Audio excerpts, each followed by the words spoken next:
early morning race start of 7 a.m.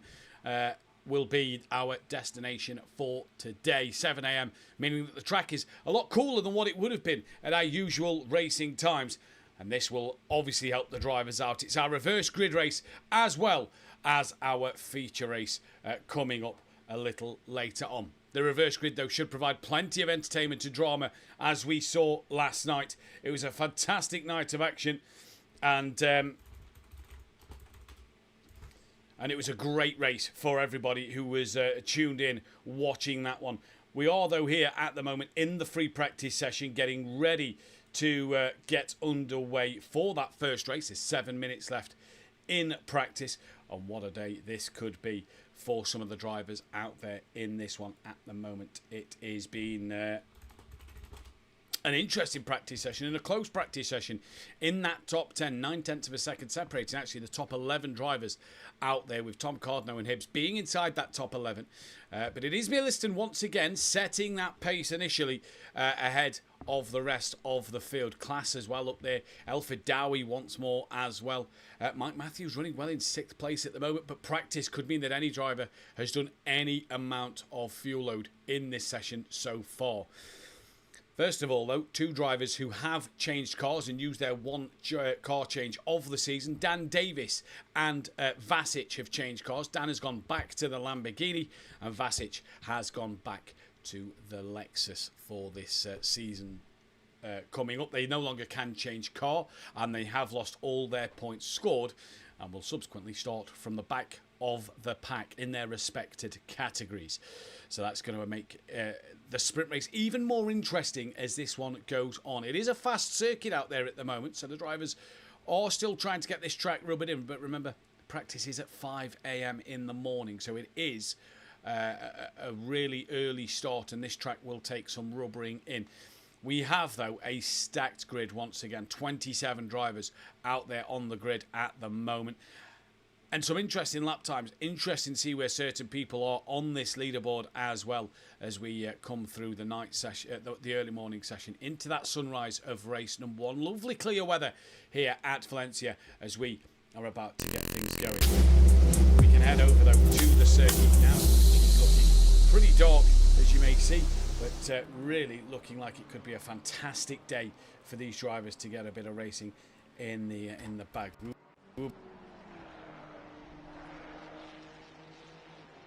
Be joined shortly by Tanner Kneebone himself once again in the commentary box, joining us live for this race here at Valencia. And what a night this looks like it's going to be.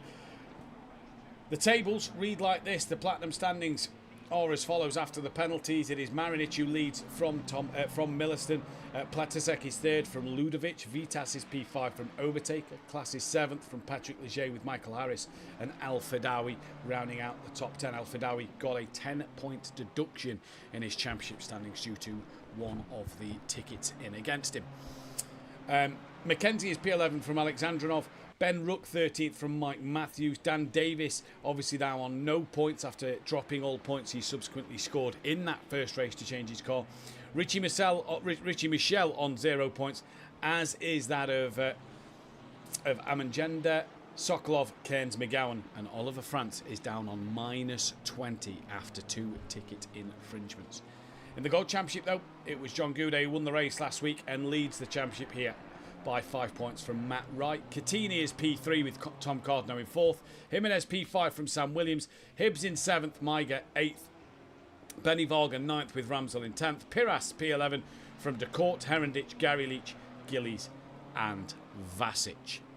There's also a new driver this week. I may have just read him out in the midst of all the drivers on 0 points. Zavala will also be starting from the back of the pack in that sprint race due to the fact he is a new driver on the grid. And good evening to Gary Clarbell and to that of Pop Motorsport channel in the chat. Hope you're all doing fantastically well here, ready for this night race at Valencia. So 27 drivers currently on the grid at the moment. There you see Marinic going well. Vitas is currently 4th. Elfrid Dowie in the pits. And Ludovic is P6. Rochelle. John Goudet backing up his good Bathurst form. Currently the lead gold car out there. Tom Cardno 2nd. Half a second. 2 tenths off the back of him. Dan Davis down in 16th place now in his Lamborghini. and Vasic in the Lexus, excuse me, down in 22nd place at the moment. As I believe we've just seen Matt Wright move up the leaderboard. Yes, we have, up into P19 for Captain Sandbags himself in this one then. So the grid could make for interesting viewing at this moment in time, and we'll see who will be able to do what as this race goes on. The Mercedes looked pretty good last night. Can they repeat that here tonight? That's going to be the biggest question on everybody's faces and mouths, I think, going into this race tonight. It is really going to be an intense bit of competition as we go forward into this Valencia race. 3 minutes just under left of free practice 1 before we head into that sprint race. And looking forward to this. Think it could be a really interesting night of racing at Valencia. We saw last night in the Pro-Ams there was a good amount of battles in that sprint race. I mean, the feature race as well was absolutely fantastic, but the sprint in particular was action-packed. We missed the end of it, me and Wellington Jimenez, due to the fact that we just completely forgot what minute was left on the circuit. We was too busy looking at all the battles out there on track to remember where everybody was time-wise on the circuit. So a real fantastic race from everybody to see last night. And if you want to see that one, make sure you go back and check it out live on the YouTube channel after tonight's race. You will not want to miss what is happening tonight, and I will hopefully be able to bring you some of the action with Tan and Kneebone very soon. He should hopefully be hopping over onto this in just a few moments. But Class now tops the time in tower, so Class going well at this moment in time. For some reason it isn't letting me change the camera angles. Good old keyboard.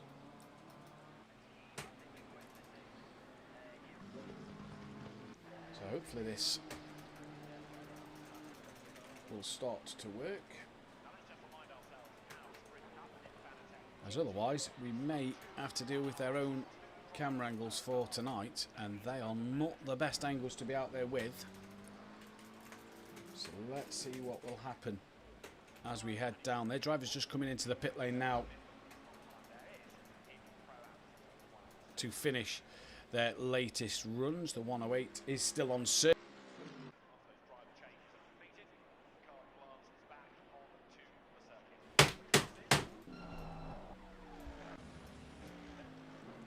There we go, done it now. So we're currently on board with Pletisek. Don't forget the golds go out in qualifying first later on, and we do have a few drivers on some qualifying bans, if I remember correctly. That of Oliver France himself, Gillies, Vasic, and Chris Davies, who has sadly decided to pull out of the championship for this season. So let's see what will happen in this first sprint race, which will be coming your way in 26 seconds. Drivers will just be finishing their latest runs. So we can see Mackenzie out there, as well as then the 108 further up the order of that, of 108 of Pletisek. Sorry, who was the other car that had just gone through? It was a 135 that had just gone through with Matt Wright. 16th place, 1 second. Look at that, 1 second separating the top 17. It's extremely close at the top of the timing table at the moment. Neil Broom, good evening to you. That's it, give it a bash, it'll work then. Well, yeah, exactly, that's the way you've got to do it, isn't it? If it doesn't work by giving it a bash, what else is going to happen? I thought I'd muted up to give it a bash, yes, so I didn't realise you'd heard that one, so apologies for that. But yes, exactly that. You have to give it a bash to get it to work. The keyboard is on its way out, and I'm not surprised it's not playing ball, but yeah, either way, we get into this race. 2 minutes left. This will be the last lap of free practice, and we head now onto the grid for the start of the sprint race. So the grid order for this afternoon: France on pole position due to being last in the championship with Sokolov P2. Amagenda in third place from Richie Michel. Mike Matthews in fifth from Mackenzie. El Fidawi is P7 from Michael Harris. Class is P9 from Vitas. St. Ludovic from Pletisek.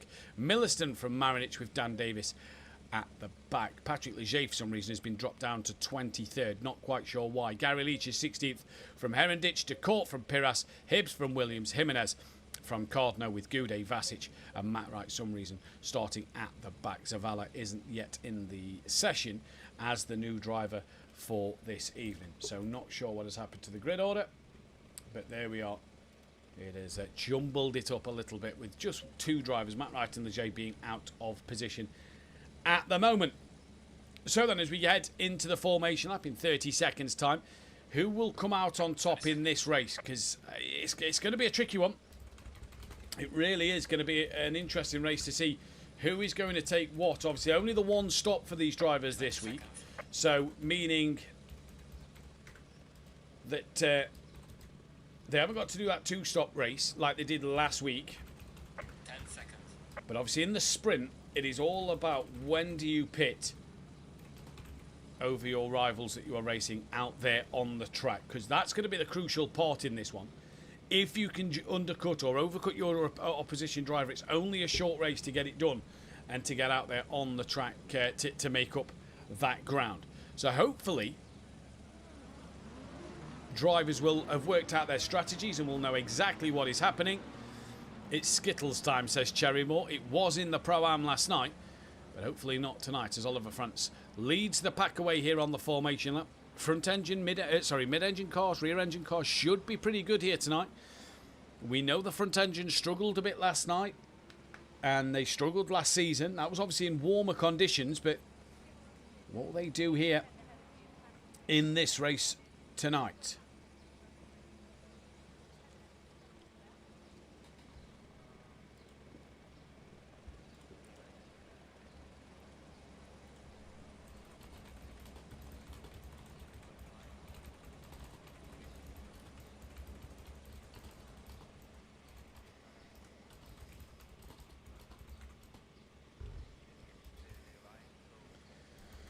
So as hopefully Tanner Kneebone will be in with us very, very soon. We are about to get underway in this race, and what a race it does poised to be here.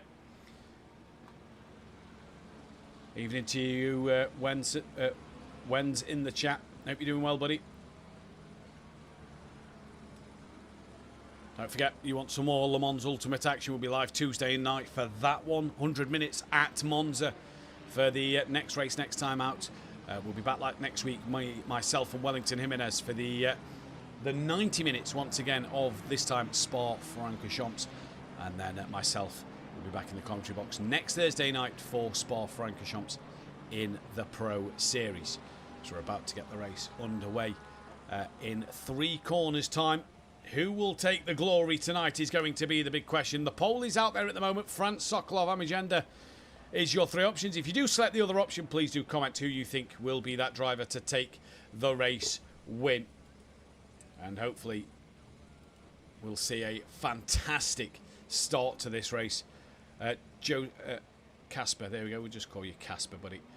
Jose Wenz there. So Casper from now on. Well, Casper, welcome along to the stream. Hope you're enjoying it so far. The race is about to just begin, so you've tuned in at exactly the right time.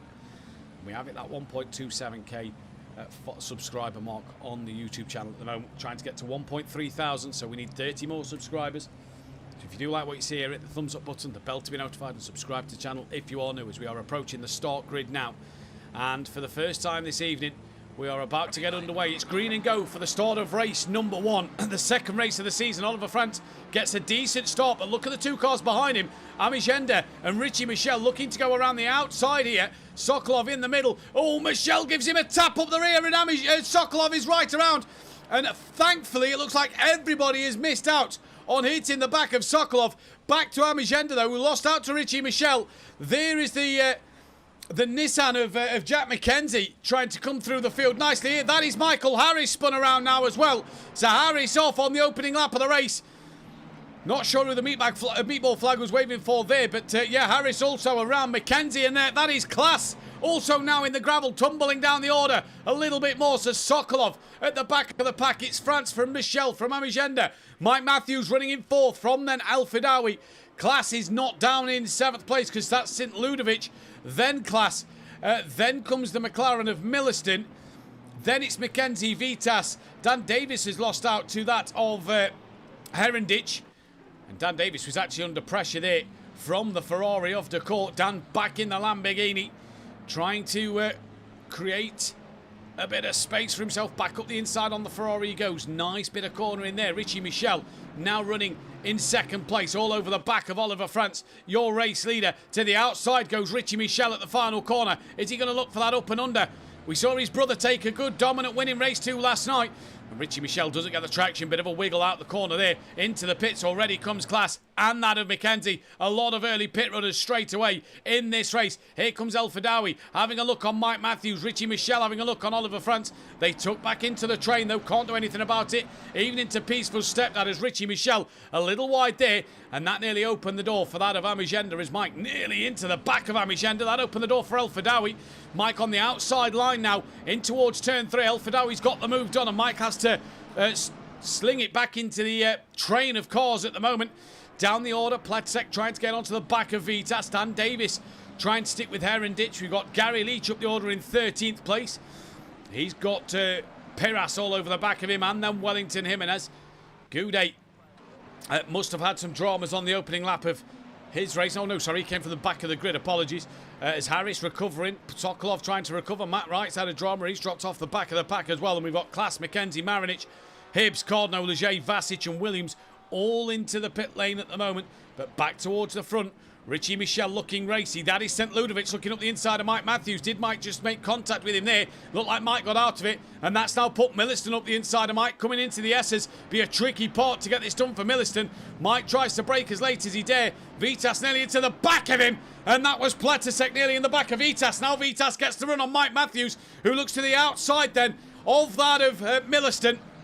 Can't get the move done and he loses out to Vitas. St. Ludovic has got up the inside of Amigenda, but Amigenda into the pit lane. So Mike has lost several positions on that lap. DeCourt, Gary and Wellington Jimenez all into the pits as well. So more pit stops happening at this moment as Mike looks back up the inside of Vitas. Can't do anything there. And in this one at the moment, Class is your net pit leader out after the round of first pit stops. But what a train of cars as Pletasek now going to the outside line of Mike Matthews. Can't get it done. He's got Herendich, your net gold leader, right behind him at the moment. Dan Davis trying to stick with these guys. Piras with John Gooday and Michael Harris closing in on them. Then it's Sokolov with the fastest lap of the race after being spun around at turn number 1. And then Class with Marinich, Mackenzie just behind him. Hibbs and Cardno right there as well, trying to have a bit of a fight. The two rivals from the Gold Championship last season want to get their second race in the Gold Championship this time around underway. If you're new to the channel, that's what the white and silver markings mean on the timing tower. That is gold and silver drivers. Sorry, gold and platinum drivers. The gold being the silver colour, the white being for the platinum. What's happening further forward again? Milliston side by side with Vitas now as they headed towards the S's. Vitas going up the inside. Milliston though holds it strong around the outside. That cost Vitas a little bit of time. Now he's going to look to that outside line. And here comes Mike Matthews once again. Can't do anything about it. Are we going to see anybody dive into the pit lane here? Richie Michel's taken the lead of the race, I've noticed, from France. As in comes Vitas, Mike and Pletasek. As here comes Oliver France now on the back of Richie Michel. Down into turn 1. St. Ludovic trying to put that of El Fadawi under pressure. And no can do there from them two at this moment in time. And where is that Lamborghini of Piras running up the order? Noticing a few teams here just running different colours to what we used to see. So it's just making it hard to spot who's actually in a team and who's not without reading that timing tower. So it's Michel from France, from Fadawi, St. Ludovic, Milliston, Herendich a bit further off the back, then Dan Davis, then there's Piras. Harris stays out on track ahead of a few of the others. John Gooday is in the pits. Matt Wright stays out as well, so he's got to try and make up some ground. He's got some hefty damage on the rear, so must have had contact from somebody. Marinich on the back of Amigenda in this one as they come down to turn 1. That is Pletasek, who looks like he's jumped ahead of Mike Matthews and nearly got ahead of Vitas. Class gets through though, and Mike Matthews tumbling down a few positions here. Might even lose out to Mackenzie. Indeed he does. So Mike's had a nightmare pit stop. 3 of the cars, they're well off the circuit. And rejoin now. Right, Richie Michel starting to build a lead. There's Oliver France from El Fadawi. And then St. Ludovic looking round the outside of El Fadawi. And that's Milliston who collects out of the Ferrari and the McLaren. St. Ludovic has to go so far off the track to avoid the incident there. He's now going to come into the pit lane. Milliston off though at the final corner. Was just a day late and $1 short with that move. Piras into the pits. El Fadawi came into the pits as well. So does Milliston. And Harris stays out. Matt Wright also stayed out. Not sure who the yellow car was there behind Harris. That is the number 101. That is Sokolov. But Richie Michel starting to stretch his legs out front. Class coming under pressure from Vitas. Marinic, Amigenda and McKenzie trying to put Pletek under pressure. Mike's not too far away. Then it's to Court, Hibbs, Cardno, John Goudet. Down the order in the gold category at the moment. Currently a net fourth of the pit runners in gold at the moment. Jimenez, Leger's not far off the back of him. Then it's Jimenez. Gary Leach coming under pressure from Vasic with Sam Williams at the back of the pack at the moment. Pit stops happening though. St. Ludovic has done his stop. Out the pits he comes now. Here comes Class. Down the start, finish straight. Class is through. Vitas through. Here comes Pletasek. Marinic. Then it's out of McKenzie and Almigenda. Has Mike Matthews got enough to undercut that of St. Ludovic, who's well off the circuit at turn one? That could really put him under pressure from the Lamborghini. Well, Mike's got the jump on St. Ludovic. McKenzie goes up the inside of that of Amigenda and gets the move done. Good little move there from the Nissan. And still the leaders stay out. Richie Michel, he's going to continue one more. Francis as well. What about Herendich? Herendich in. Dan stays out. Michael Harris, little twitchy out the final corner, stays out. Sokolov does also. And Matt Wright with that big damage to his car. Is he going to stay out? Class, your fastest runner on the circuit. He's got the fastest lap next to his aim. Matt Wright also stays out as well. Marinic gaining on the back of his teammate Pletasek here with Amigenda, Mike Matthews, St. Ludovic all close together. Tom Cardno has got, it is behind Hibbs. DeCourt is coming under pressure from John Goudet. El Fidawi and Patrick Leger going side by side in the background. Goudet with a good move up the inside there on the Ferrari. Leger made the move on El Fidawi. And that puts Leger up a place. El Fidawi, big dive bomb, sends DeCourt into the front of Leger. Off goes DeCourt. That all came from the El Fidawi dive bomb there. And what a shame. Mike Matthews getting closer to the back of the BMW. We saw how the mid-engine cars Mike nearly into the rear of the BMW as Herendich is now into the pits. We saw how last night the mid-engine cars seemed to get better as that race went on. And they look stronger and stronger as this race seems to go on here as well. Out the pits comes Herendich. He will fall behind this train. Mike pulls out late on Almigenda. Gets the move done on the BMW M4. Mike making moves now up another position. He goes. On the back though, St. Ludovic looked to make a move on Amigenda there. Couldn't do so. And we stay as we was. Just behind Mike Matthews now. John Goudet on the back of Cardno. On the back of Hibbs. They need to close in on Perez. Herendich, so he's now your net gold leader. So this becomes for the podium between these three of Hibbs, Cardno and John Goudet. Goudet looked good in the Bentley last week at Bathurst. I think this week's the first time we're really going to see drivers' true reflection on their race pace due to Bathurst being such a difficult, tight, twisty circuit up and down the mountain. So this is going to be the real test for these cars and drivers here tonight and going forward in the following races. El Fidawi and Patrick Leger gaining onto the back of that train. Gary Leach trying to put Milliston under pressure, down in 24th place at the moment. Gary, bit of a slide in the Mustang there. Mike, though, keeping that pressure on McKenzie as Sokolov now comes into the pits. St. Ludovic looking up the inside of Amigenda. Job done. Good little move. So Amigenda drops down another place. There is your lead in gold. Herendich from Piras. 2.5 seconds behind is that of Hibbs with Tom Cardno, John Goudet. El Fidawi down in 20th at the moment. Where did Matt Wright's Porsche come out? I don't think he's obviously not pitted thus far. And coming out the pits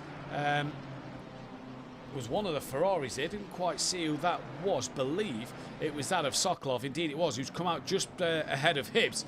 So split second and third in the Gold Championship at the moment. And again, if you knew as well, the points are scored for overall, not decided by gold and platinum finishes. It's overall finishes what scores you the points. Dan Davis now was gaining on the back of Ollie France, but Dan's chose to bring that one into the pit lane. Marinic gaining on his teammate Pletasek. Mike Matthews with McKenzie. He's got St. Ludovic coming.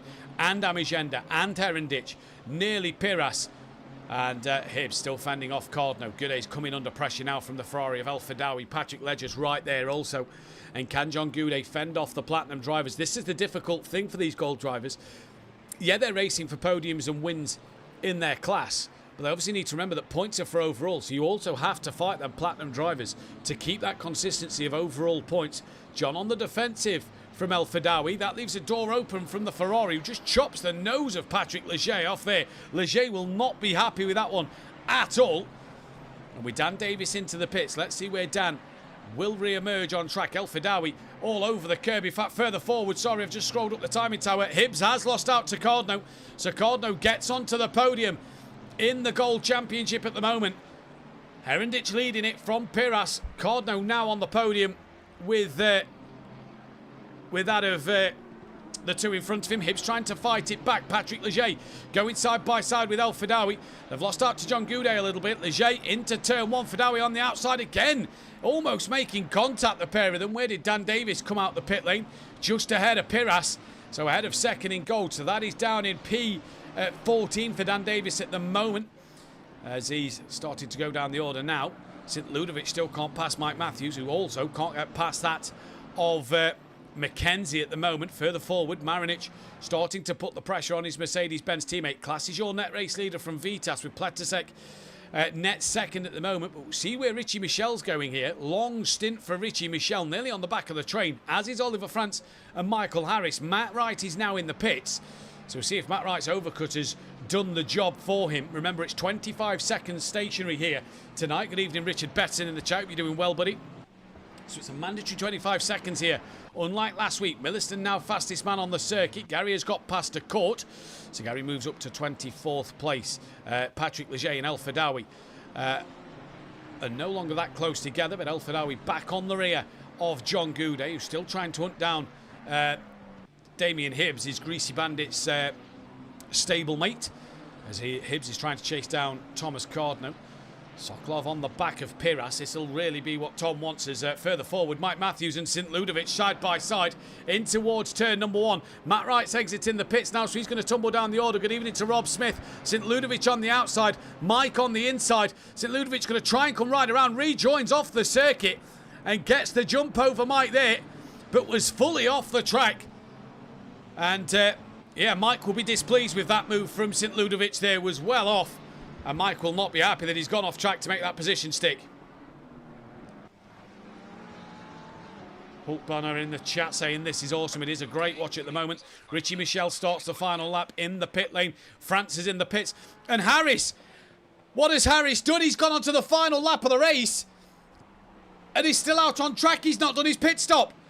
Has he just ruined this? Marinic on the back of Pletasek. St. Ludovic now on the back of Mackenzie, with Mike Almagenda, Herendich, nearly Dan Davis, Piras, Sokolov, Cardno now as well. Hibbs has dropped off the back. Goudet dropping off the back of Damien Hibbs a little bit, with that pressure coming from that of El Fadawi in the background. Further back, there is El Fadawi and Leger. We've got Matt Wright trying to gain on Milliston now. Gary Leach still 24th. Matt Wright trying to gain a couple more places over Milliston, but El Fadawi trying to make the move on John, who was bouncing all over the curbs here through the S's. But Harris hasn't done his stop. Here comes Class. Oliver France in for a very long one. Class takes the lead. Does Vitas get second? Yes, he does. Well, not yet, he hasn't. Off the circuit he goes. Corner break. John Goudet is off at the final corner. He's had a moment. El Fadawi is there as well, who waits to let John Goudet go again. That's dropped him right behind Matt Wright as well, so down in 22nd and 23rd place respectively. And what's happened there? Marinic close to the back of Richie Michel, but Michael Harris here, unless his pit box is before the line, has forgot to make his pit stop. Well, in he comes. Let's go to the helicam and see where his pit box needs to be, an early one. And it won't be. That'll be the race done. Michael Harris has lost this race by not pitting, and have possibly threw away a really good result there. Here comes Class then. Class will be your net race leader and race winner. The gold champion starting his day off with a race win through a rookie mistake from Michael Harris. You have to say, what an error from the driver there. And he'll have no one else to blame but himself. And Michael Harris will be absolutely kicking himself. But Clace comes out the final corner, and he's going to take the first win of the night. Clace wins here, P1, with Vitas in second place. Richie Michel a solid third, from Marinic fourth, Pletasek fifth. Mackenzie will be sixth. St. Ludovic behind him from Mike Matthews. Oliver France trying to get the jump over. Herendich he does from Dan Davis. Almagenda, Piras, Sokolov, Cordno, Hibbs. By the way, Herendich, race winner in gold. Piras second, Cordno P3, Hibbs. Then Leger Milliston with the fastest lap from Jimenez, Matt Wright, John Goudet, El Fadawi, Gary Leach, Williams, de Court. In fact, actually not yet. Gary Leach could be coming under pressure from Sam Williams as they roll to the line. Leach from Williams from de Court with Vasic bringing up the rear. What an entertaining start to the race. Where did Michael Harris drop at the end of that? Right down to the bottom of the pack by 54 seconds. We'll be back, though, in a few moments' time with qualifying and race number 2. Don't go anywhere.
Welcome back then, ladies and gentlemen, to SimPlay Motorsport, where we have just got our first outlets in the gold qualifying session. And the championship, well, it's took a turn after 2 races already. It is Marinic who leads the way from Vitas now in second place, only separated by 17 points. Platisek is 2 behind, tied with Class in P3 and 4. Ludovic is P5. He's 11 points behind Class and Platisek. Milliston 16 behind Ludovic. Mackenzie is 7th with Leger 8th. El Fadawi is P9 from Overtaker in 10th. Michael Harris, after that disastrous race 1, is down in 11th, just ahead of Mike Matthews with Richie Michel in 13th.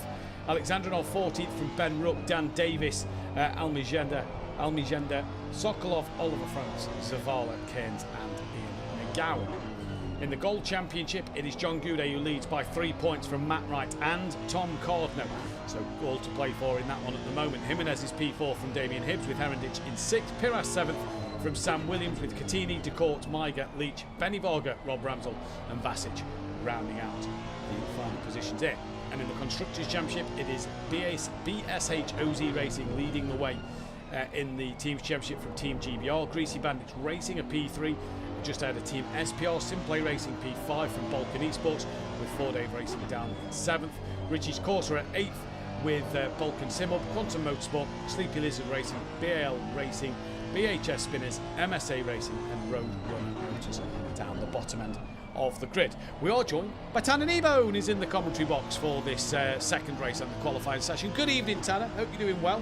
Not sure what you saw of the sprint race, but my, that was chaos. Yeah, around here, the sprint race where people don't have to worry about tires saving anything, just literally fist fighting the entire time. It's going to be chaotic no matter what you do, as Tom Carno right now has penultimate pole with a 1:31.5. I expect the Gold Runners to be in the 1-minute 30s, mid to high 1-minute 30s for this qualifying session. Indeed. And I believe we will see a 29 tonight too from one of the Platinum drivers. Yeah, Beef said this last night on comms that we should see a 29 tonight. Whatman Lizard in the chat saying, considering the damage on lap 1, that's a very good result indeed. It was for you in the Nissan as Gary Leach is coming round. The 496 of Herendich next to set a lap time, but Goudet's gone within 12 thousandths of a second of Tom Cordno. Game on here. Obviously, you drove the BMW here last season. The front engines did seem to struggle, but so far, last night and tonight, they've not looked too bad at the moment. Yeah. Where they start to struggle is the end of the stint with tire wear, because especially around here, your rear tires, especially the rear right, it's gonna wear immensely. The front engine cars need the rear end to spin a lot more than the mid engine and rear, just to keep the traction and find the lap time.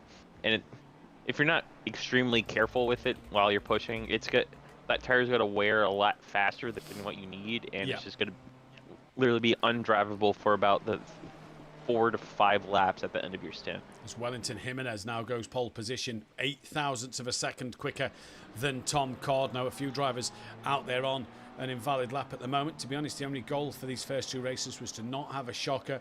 That the drop round was guaranteed to be one of these, says Mackenzie in the chat. Here comes that of Piras, who now moves up to the top of the timing table himself. John Goudet coming through for his second flying lap. Qualifying is going to be important here, isn't it? Obviously, the gold pole position you get that point for, it's going to be crucial to see who can do what. Yeah, and especially with this track, with overtaking chances being pretty much 0, with turn 2 and the last corner being a major overtaking spot, but right before them you have like a medium high speed corner that you can't really follow bumper to bumper on, so you have to be pretty much a optimistic dive bomb into those corners to make a move work. So qualifying and the race start is going to be probably the most important thing for these guys. That, 1, get as high up as you can, and 2, just to see if they can I forgot to just have a nice easy race and not be out of position in terms of, like, if let's say if Goudet just ends up qualifying like 22nd, he'll be out of position. He's gonna be trying to look for optimistic moves that will majority either spin him out or make him lose time around here. Well, Goudet has moved up to third. Tom Cardno's just put 2 tenths between himself and Perras at the moment. Here comes Mathew Wright towards the line. Any improvement? Yes, up into P3. Sam Williams stays where he is. I believe Perras is the next car to the line and gets closer, 17 thousandths of a second, but not close enough at the moment. The thing for John Goudet so far in this session, and for that of Herendich, they've got a good amount of space between each other and the rest of the car, so they can just focus on putting their lap times in and not be held up by any traffic. Here comes John Goudet and improves back up into that third place, 2.5 tenths off the current pole position at the moment. Well, Perez just in the Lamborghini comes about 17 thousandths of a second behind Tom. So those, I can see in either next lap or the lap after that, we're going to see probably a 35.6 out of one of these top 5, maybe 6 drivers. Well, let's see just here. To have old pole. Herendich goes across the line, stays P6. Gary Leach needs to try and pick up and find some pace here. Currently down 3.1 off the back of the gold pole position at the moment. Obviously, Gary, your current Pro-Am champion in silver, back in the pros, doesn't get as much time on to test anymore as what he used to. Across the line he goes, does improve, finds 1.1 seconds. Hibbs doesn't improve. Tom Cardno next to the line, does he find any more time? No, he does not. What about Wellington Jimenez? He also does not improve. The 199 is next of DeCourt to come to the line, so this will be an interesting one to see what DeCourt can do, as over the line he comes now and finds a little bit of time. Matt Wright next across, nothing for him. The 94 of Sam Williams stays off the back, and Piras has invalidated his lap pretty much. In fact, no, they all might get one more lap in here, actually. 1 minute 40 left on the clock before the Platinum drivers come out on track and the Golds have to stop. So John Goudet here might be the last man to finish Gold qualifying, because Herendich will get one... no, John's pushing 2 laps. John's pushing 2 laps. Herendich will get 1 more in, and then everybody else will get 1 more. I don't think John Goudet will, so let's wait and see. But John Goudet, he stopped. He's bailed. Yeah. Yep. So next person to cross the line is gonna be Hernick. I'm gonna say that name wrong like 15 times, even if you tell me what it. Well, he's about to cross the line in the BMW car with about, I believe, 13 kilograms of ballast in it, which is quite a lot. Not compared to what was it in Donington, where it had 30 kilograms. Crazy amount. Yeah. So he's off to set another lap. He can set another lap. Gary Leach is in time to make another lap. Tom Cardno he was a bit slow out of the final corner. I don't know. He's fine. Jimenez is through. Hibbs can set another lap. I believe they all can. Oh no, DeCourt's bailed. Bailed. Who's next? That is the 135 of Matt Wright, who has got 21 seconds, so he can. Sam Williams has got a bit of time, so he'll set 1 more. Can Piras get to that line before? Yeah, easily. Oh yeah, easily. 11 seconds. So yep. So there we go. Herendich will be the first man to finish qualifying. Not many improvements coming in though at the moment. Cardno's done. Off. Yeah, he's done. So that's Tom Cardno done for qualifying in this race at the moment. As we can say, Rob Smith, finally I have a wheel that works. I can now get some practice in for Spa so I can gain back some points. Great to see, Rob Smith, that you're back with a fixed wheel, ready for next week at Spa-Francorchamps for the Pro and Pro-Am categories. The Platinum drivers are flooding out the pit lane at the moment. You will notice that Vasic hasn't done a lap time. That is due to a qualifying ban. France as well has a qualifying ban also, so he will not be able to take part, as here comes Herendich to finish qualifying in this session for him. And does he improve? Yes, he does, up into P4. So a good final lap for Herendich. Now what has Gary Leach got in the locker in this final lap? The Mustang, a little squirrely on the brakes going to the final corner. It's a downhill braking zone, so it is a bit tricky. Mustang coming down the straight, bit neutered with the restrictor, and he does not improve his time. Looks like Jimenez is not going to improve either. Next person across the line is going to be Hibbs. Nope, Hibbs is in the box. He didn't improve, so it'd be Mr. Wright here. Yeah, Mr. Sandbags himself, who's bailed to the pit lane. So Piras is on an invalid lap, so he won't go any quicker. So, well, at least Herendich was out there, because that was a bit of a premature end to the qualifying session. Man, I'm like, man, we're going to see pole time up here. Nope. No, and it does look like, if I Well, I thought we were, especially with the temperature going up a degree since the qualifying started. I thought we would at least have a bit more improvement. Yeah. As it was it the 933 is the first car round. Richie Michelle. Good evening to Alistair Cummins in the chat. Great second place in race 1 yesterday. Richie Michelle, first man on a lap. You see all the yellow flags at the end of the circuit as everybody backs up to give themselves some room in this qualifying session. And Richie Michelle now, good third place, possibly pitted too late to win the first one, but he's going to try and give himself the best chance here. We saw his brother go well and win last night. Richie Michelle's pretty capable of probably taking a good result here as well, isn't he? Yeah, especially with the Lamborghini being quite strong around here too, just being overall a really nice handling car. Nice handling car. Straight line speed really isn't an issue around here besides the main straight, but turn 1 isn't really a passing zone. You really have to make a mistake on the last corner to open that self up or open any chance of you getting past. And it's just a nice solid car. It's easy on its tires. Yep. The only issue with it is maybe the fuel is a bit sketchy, but it... Yeah, well, we'll see what he can do. Obviously, the one pit stop, the 25 seconds fixed time. By the way, Tom Cardno, pole position. That'll give him that extra point to just put him ahead of Matt Wright. And 2 points off the back of John Goudet now. So Tom Cardno just closing up a little bit more.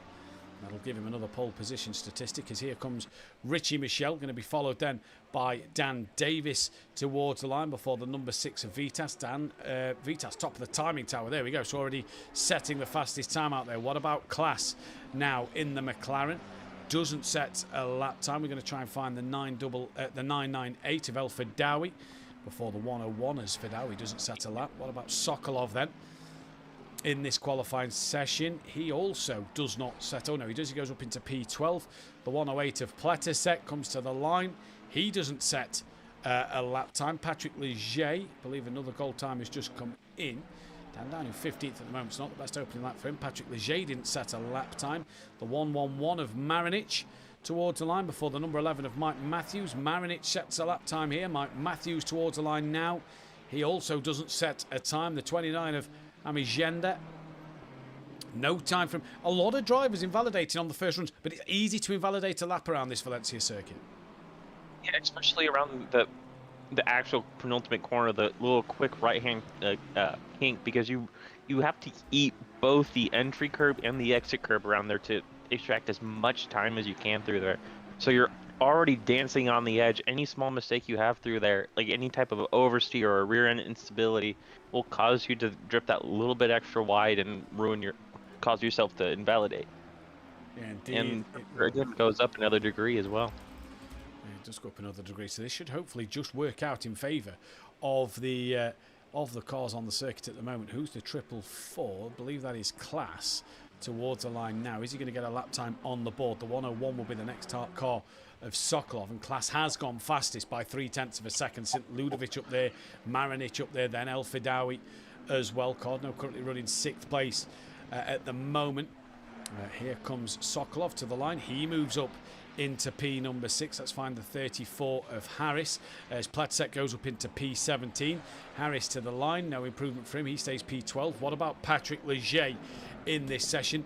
Moves up the order. We'll find out where he is in just a moment as we find the number 29 of Amigenda. Leger up into P5. Good lap that from Patrick Leger. Not had 2 great results at the moment and needs to find a bit of confidence. Yeah, especially since he's switching from a mid-engine car to a front-engine car, it just seems like it's either he's not confident or he's just not, or he's not confident or he's just not gelling with the car yet. Because knowing him, he has rapid pace in almost anything he drives. It's just weird to see him struggle, especially last week, just struggle for just outright pace. Yeah, it was weird to see that. Good evening to Jamal Clouden, says he loves Valencia in the chat as well in the virtual grandstand as we see Richie Michelle now coming through P12 at the moment. Can he find any more time? Exactly a second off of the pole sitter. Can he find any more time? Crosses line. He finds nothing at this one. Dan Davis down in 22nd, back in his beloved Lamborghini, up into P11 now. The 268 is next of Milliston What can Milliston find in this qualifying before we go to El Fidawi? Milliston moves up into second, 600ths off the back of class. Here comes El Fidawi. No lap time there for him. Or no gain, should I say. Sokolov, P8. No gain for Sokolov. The 108 then of the Mercedes-Benz of Pletzek moves up the order. The 34 of Harris stays down in 15th place. We then turn our attention to the 999 of that of St. Ludovic, looking for pole position. Well, he's currently up in 3rd place at the moment. Mike Matthews down in 25th. No lap time set yet. Sets the time now good enough for 11th fastest. What about the 29 of Amigenda in this one? Stays P13. No, moves up into P12, apologies. Jack McKenzie in the Nissan. Can he find any more pace? Should be good. Should Godzilla down the straights? Indeed it is, as he goes up into P16. So time starting to be improved here. A couple of the drivers returning back to the pit lane. And a second, exactly, separating the top 15 as who's just crossed the line there. I'm not sure, but Richie Michel has dropped down to 15th place. And he's now 14th. We have actually, we've lost a couple of drivers, I do believe there. Harris was one who had a disconnection. Thankfully, this is qualifying. The lap times will still count. We did have 28 cars in the session before. We have lost 3 drivers at the moment, so hopefully they can get themselves back in. But Richie Michel comes across the line and stays P13. Here comes class. Doesn't improve. The 998 of El Fidawi. Can he find any improvement here then? As towards the line he comes. The problem for those drivers who's just had that disconnection, they've got to quickly load the setups and get back out there. Yeah. Well, luckily there's about a 2 or 3 minute wait time in between, or right before the race session starts, so they hopefully should come back in. And then if they don't get in time for the formation lap, they'll just have to do a pit lane start, which around here is just gonna be a massive headache, most likely a migraine trying to get past people around here. Indeed it is. So a couple of the cars. Dan Davies coming back out on track. I don't know if Dan's got enough time here to get around. I don't think he has. Tom Cardno was the other one with Harris who got disconnected. We're back up to the 28 in the session. So next car to set a lap time will be that of Richie Michel again. It's going to be interesting to see what he can do. He's currently 9/10 off the back of pole position. And only needs a little bit to gain on the back of Dan Davis. Jamal Clouden saying that the McLaren is OP here. Well, Class and Vitas got the 1-2 in the McLaren earlier on. So I think it's just all mid-engine cars seem pretty good around here. Because, you know, Richie Michel P3 as well. Gowney, evening guys. Everyone got so fast. Indeed, they did. Gowney miss you on the track as well as Richie Michel. No improvement there. Next car on a valid lap, the 108. That is that of Pletisek, the first of the front-engine cars up in P4. Yeah, going back to the mid-engine car, there's seven out of the top 10 are all mid-engine cars. It could just be how the driver order goes, but it's definitely because we saw Marinik and Pletisek last week be probably the 2 quickest out on the track, and they're both struggling, both P4 about a quarter second off, and Marinik, it's really weird to see him about mid top 10 with his type of pace and down in P7. It could be just a mixture of 1, the ballast in the car, and 2, just the car just not liking it around here. Yeah, completely agree. It's going to be an interesting race to see this hour play out. As Mackenzie there in the Nissan late on moves up into 7th place, so puts another front-engine car inside the top 10. Few drivers on invalid laps. We'll turn our attention back to Richie Michel, who is just ahead of Michael Harris. I'm not sure if Harris is out there, the 34. Oh, he is out there, so might be on a lap. Obviously, he's been disconnected, so it doesn't always show that you're on a valid lap until you've set your first flyer. Well, here comes Richie Michel to try and then qualify. And he's currently down in 16th. Can he improve? He does, up into 14th. Vitas stays P6. The 444 of class returns to the pits. We turn our attention to the 33 of that of Zavala, who has got him for his debut. Can Zavala get it up the order a little bit? Crosses the line. No time for him. The 108 will be next of Pletisek.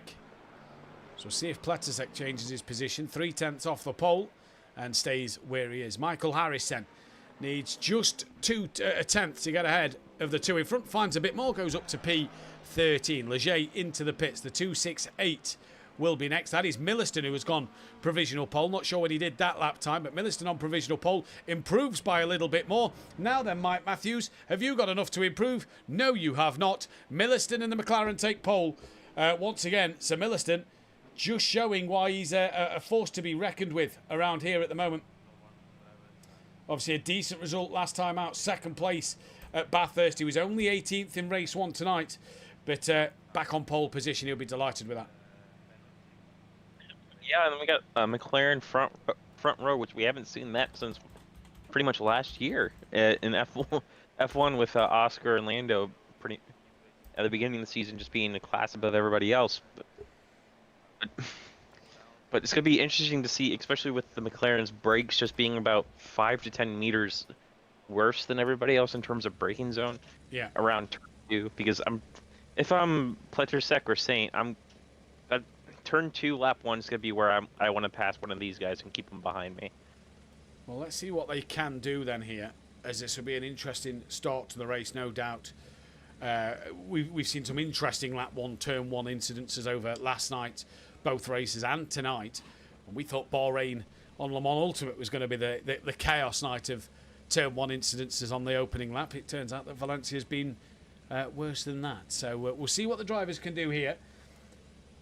But you've got to fancy Milliston's chances and Class. They've both had good pace so far this season, and they're both starting on the front row. So if they can get away well, you've got to fancy their chances. Yeah, it's also going to be interesting to see if they do get away well and go through turn 2, 1 and 2. Do they just play nice with one another and try to run away with McLaren's tire wear's beautiful around here? So I think those two will be the best on their tires out of everybody on the field. Maybe Leger and the Ford. The Ford's also really good on its tires, but if those two just play nice for the first stint and just try to run away as fast and as long as they can, and then change tires in the pit stop and fight. That's probably be their best strategy for those two. But since they're not on the same team, I'm probably not going to see that happen. Who are you going for in this race to win it? Could be anybody's game, knowing Valencia, but who are you looking at the moment? I want to give it to the front engine car of Pletersek. I feel like he was overly aggressive last week, which he fully admitted to during the podium interview, and I think this week he's going to be it's going to be smarter. He's going to be more patient, and I think he's going to be more assertive of his moves and strategy. Yeah, I think it's going to be hard to not look anywhere else other than Class in this one. I think Class is going to be one who could take the race win. But if you have liked what you've seen here so far, don't forget to hit that bell to be notified when we go live. Subscribe to the channel if you are new, and obviously subscribe to the channel and check out our fantastic sponsor in the description below, Design Manchester, our proud partner of the entirety of SimPlay Motorsport, producers of vinyl graphics, laser engraved gifts, mugs, printed clothing, and much more, including SimPlay Motorsport merchandise. Head over to Design Manchester on Facebook for that one. We're about to get ready for this Valencia race. 1 hour, 1 pit stop. So unlike last week, only the 1 pit stop, as we've said all night. 25 seconds mandatory fixed time for them to do as well in that pit stop. So the driver's just having to run a different strategy. And this is what's going to make this season interesting, Tanner, is the 2 different strategies. You've got to think of one for the double pit stop 90-minute race where it's not a 25-second fixed time. And then you've got to think of this one. Yeah, but I asked a bunch of drivers before this race started too, on their pit stop, would they take tires? And they said pretty much every single one of them said yes, especially around here. Just because they said because the track is wide, not because of tire wears, because the track is so wide. If you have any type of tire deficit, it's just that much of a deficit that you can't make up with with just defending normally. It's just too hard to do it on bad tires. And that's going to be the difference in these sorts of races, isn't it? We go to Alton Park where we have this reverse grid format race where maybe tyres isn't the option because track position is the key. It's a bit like Monaco with it being so tight and narrow. So again, it's just different strategies throughout the entire season though. But we're getting ready for the third race of the season, the final race of tonight and of this week, as we're about to go green here at Valencia for the second race of the night, round 3 of the season. Who's going to come out on top? It is green and go, and it is a decent start from that of Vitas. Look at him, 3 rows back. Somebody's already around. That is Vitas going side by side with the likes of the BMW of Marinage, who didn't get away well compared to Platisek. Klasso going around the outside of Milliston. Can't get the job done. St. Ludovic waiting in the wings just behind. And they all start to pile up through. That's the 34. So Harris is around.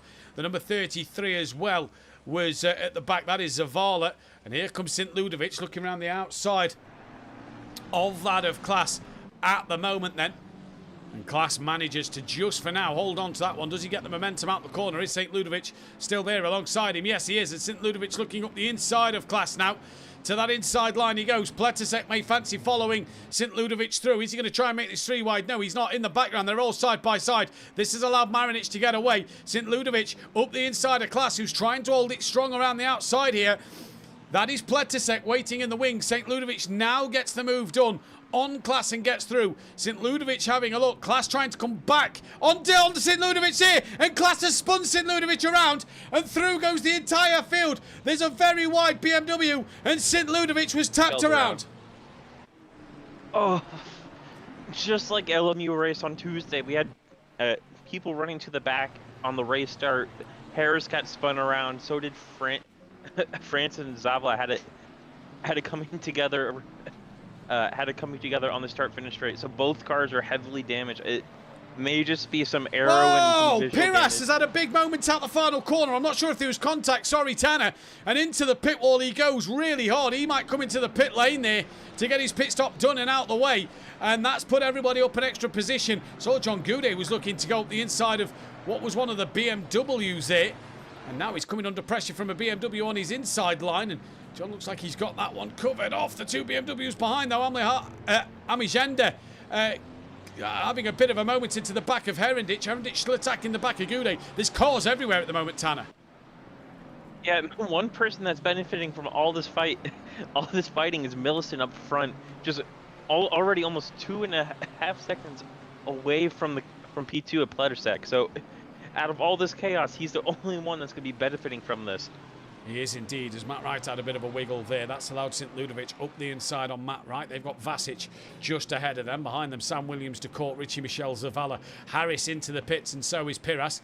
As into the hairpin comes St. Ludovic over that of Matt Wright at the moment and gets the job done. Sam Williams just waiting behind a little bit more. And St. Ludovic now having a look on the inside of Vasic in towards the right-hander. Gets it done. Porter on the apex. Absolute beautiful job. And through goes St. Ludovic here. Further forward, though, Gary Leach and Ollie France going at it. France had that qualifying ban come from the back of the grid. Already up into 18th place. And Gary may have just left the door open for St. Ludovic here. No, he's not. He's attacking around the outside of Ollie France. Later on the brakes goes Gary Leach. Gets it turned in. We know that Ford Mustang's good in a straight line. He's got Oliver France side by side with him as they come down towards turn number 1. St. Ludovic and Vasic looking to make this 3, maybe even 4 wide. Piras goes a lap down here after his pit stop. Harris also a lap down. And Vasic, is he looking to make a move up the inside of St. Ludovic? No, he's not. Piras out the pits. All had to be careful. St. Ludovic off the track. Here comes Vasic as the Lamborghini of Piras tries to move out of everybody's way.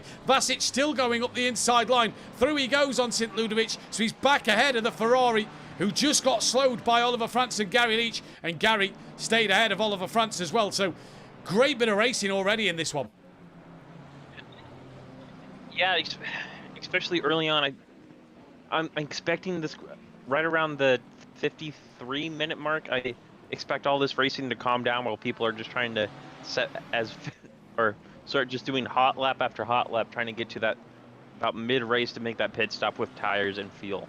Through the S's in the middle sector. Class on the outside of Mike Matthews. They've been side by side for a couple of corners. Class tucks that one back inside, looking for the up and under. Has he just got it done on Mike? No, he hasn't. Mike Matthews, one of the best at not allowing you to get the run out of the corner with his defensive driving. God knows on the back of this. Classo may have the run through the chicane now, coming down towards the final corner. Mike holds that inside line, comes back across to the braking zone, leaves a car's width for Class, who has a bit of a snap mid-corner there. That's put him on the back foot. That might allow Tom Cordner Cardno to have a run on him here. Dan Davis and John Gooday watching in the wings as well. And Tom Cardno having that side-by-side run on Class now into the first corner. All kicking off in the background. I see Matt Wright either defending or attacking. Tom Cardno now, though, gets through on Class. Here comes Dan Davis. He looks to follow Tom Cardno through and tries to get up the inside of Class as well. And Dan Davis hasn't yet got the move done. Class still trying to hold it around the outside line at the moment.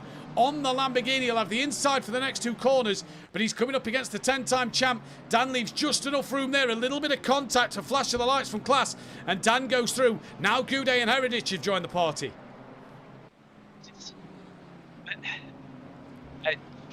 Again, you have a bad run through one corner, and you're battling people for the next about 6 corners trying to save your position, and you loses one to Dan Davis, who had a very not optimistic, but very timely move into turn 2, which he pulled off perfectly, as it looks like John Goody's got to go for a move on Class as well. He is up the inside to be the outside for the next 2. Class, though, has run deep. Through goes Goudet, through goes Herendich, through goes Yamigenda, and Jimenez nearly got them as well. So Class just struggling in this second race early doors here. What's happening further down? Gary's got Wright on the back of him. Then it's St. Ludovic with Williams, Richie Michel, DeCourt, Zavala.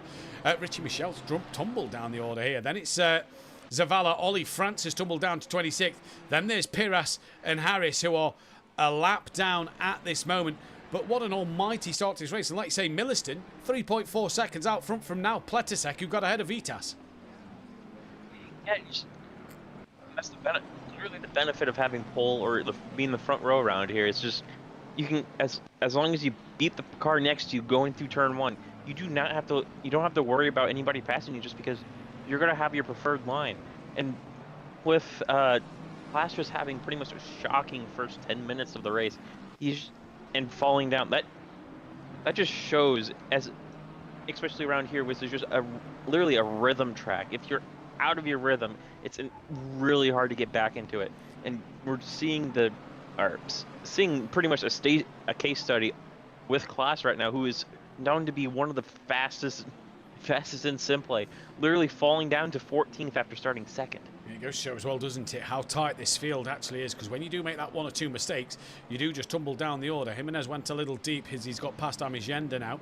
Ollie France into the pits. There's DeCourt, Williams with Richie Michel, Gary Leach, St. Ludovic, Matt Wright, all having a little bit of a squabble. So St. Ludovic and Matt Wright have got past Gary Leach now then. Hibbs on the back of Jimenez without Amigenda. He's just a bit off the back now of Class. Then Herendich, Goudet, Davis, Cardno, all catching up to the rear of Mike Matthews in this one. Marinich so far looking to get onto the back of Leger, who just cannot find a way past the snot green Nissan of Mackenzie at the moment. Further forward as well, Vitas losing out to Pletzek, so the Mercedes going strong. One thing I did notice last night in Pro-Am, the Mercedes-Benz of the bronze drivers and Sam Grieve, Sanchez and Al Capara seemed very good for a front-engine car around here, as did the Lexus over the likes of the BMWs and the Ford Mustangs. So we'll see what they can do in this race. Jimenez is trying to get onto the back still. Herendich has momentarily got ahead of Class according to our timing tower, but Class is still in front, and they're all just starting to separate out a little bit more now in this fight. But they are gaining on Mike Matthews now, as Tom Cardno's putting Matthews under pressure for 9th place. Tom Cardno having a really great race. He's trying to keep a car between him and John Goody, which are Goody being probably or the BMW, or not the BMW. Oh, as we get a track limit for the number 33 car of Zavala? Yeah, Zavala, yeah. Zavala. Which turns this race start from bad to worse. That's early. Yeah. 10 minutes into the race. That is an early track limit warning here as Patrick Leger all over the back of Mackenzie. Late on the brakes, Marinich looks up the inside of Patrick Leger. Is this move done? Has the Mustang, who's got the slipstream of the Nissan, got enough in the legs to stay ahead of the BMW side by side down the start straight? Good evening, Paul Williams. Hope you're doing well, buddy. Here comes Marinich then, side by side with Leger. Leger just comes across a little bit. That's a little naughty from Leger there, right as the car was near enough alongside of him, and a wiggle from Marinich now puts him under pressure from Sokolov. They stay as they was, but my oh my, what a bit of racing that is. Tom Cardno and Dan Davis now right on the rear of Mike Matthews. Marinik down 2 spots from where he started as well. He started 5th, was caught up in chaos. McKenzie and Leger and Patrick both got past him, so he's trying to make up the 2 positions he lost on the race start. And just again, they're being impatient. Yeah. He's got to stay behind McKenzie as much as he can because he knows that slipstream is going to be his lifeline down the straight, that start-finish straight. Yeah, indeed it is. Richie Michel going side by side with Mathew Wright at the moment. Right back up the inside of Richie Michel. Move done for Matt Wright, so he stays ahead. He's lost out to St. Ludovic. Gary Leach not far behind with Williams and DeCourt as well. Gary and Williams obviously Pro-Am rivals last season. Richie Michel sends one up the inside, clatters into the rear of Matt Wright, and through goes Gary and Sam Williams, and Piras unlaps himself from the pair of them. Where is DeCourt? There he goes through. And you have to say from Richie Michel, just like you was pointing out, he's carried on his way. The 1-1-1 of Marinic has had a moment. He's dropped down the order massively. But like you were saying there, Tanner, just drivers just sticking their nose up the inside, really sending it up the inside, and it's just costing them. It's just, it's literally a half-baked move, or if you're gonna send it, you got to make sure you gotta get there before you're turning in, especially around the corner where they did it, where you have to turn in early to hug the curb, rotate the car well, and get on the power as soon as you can. I think it was just a half-baked move that didn't stay in the oven long enough. Well, I wonder if Marinic and Leger made a contact with each other, because Sokolov's got ahead of Leger, and Leger's now within a second of Mike Matthews.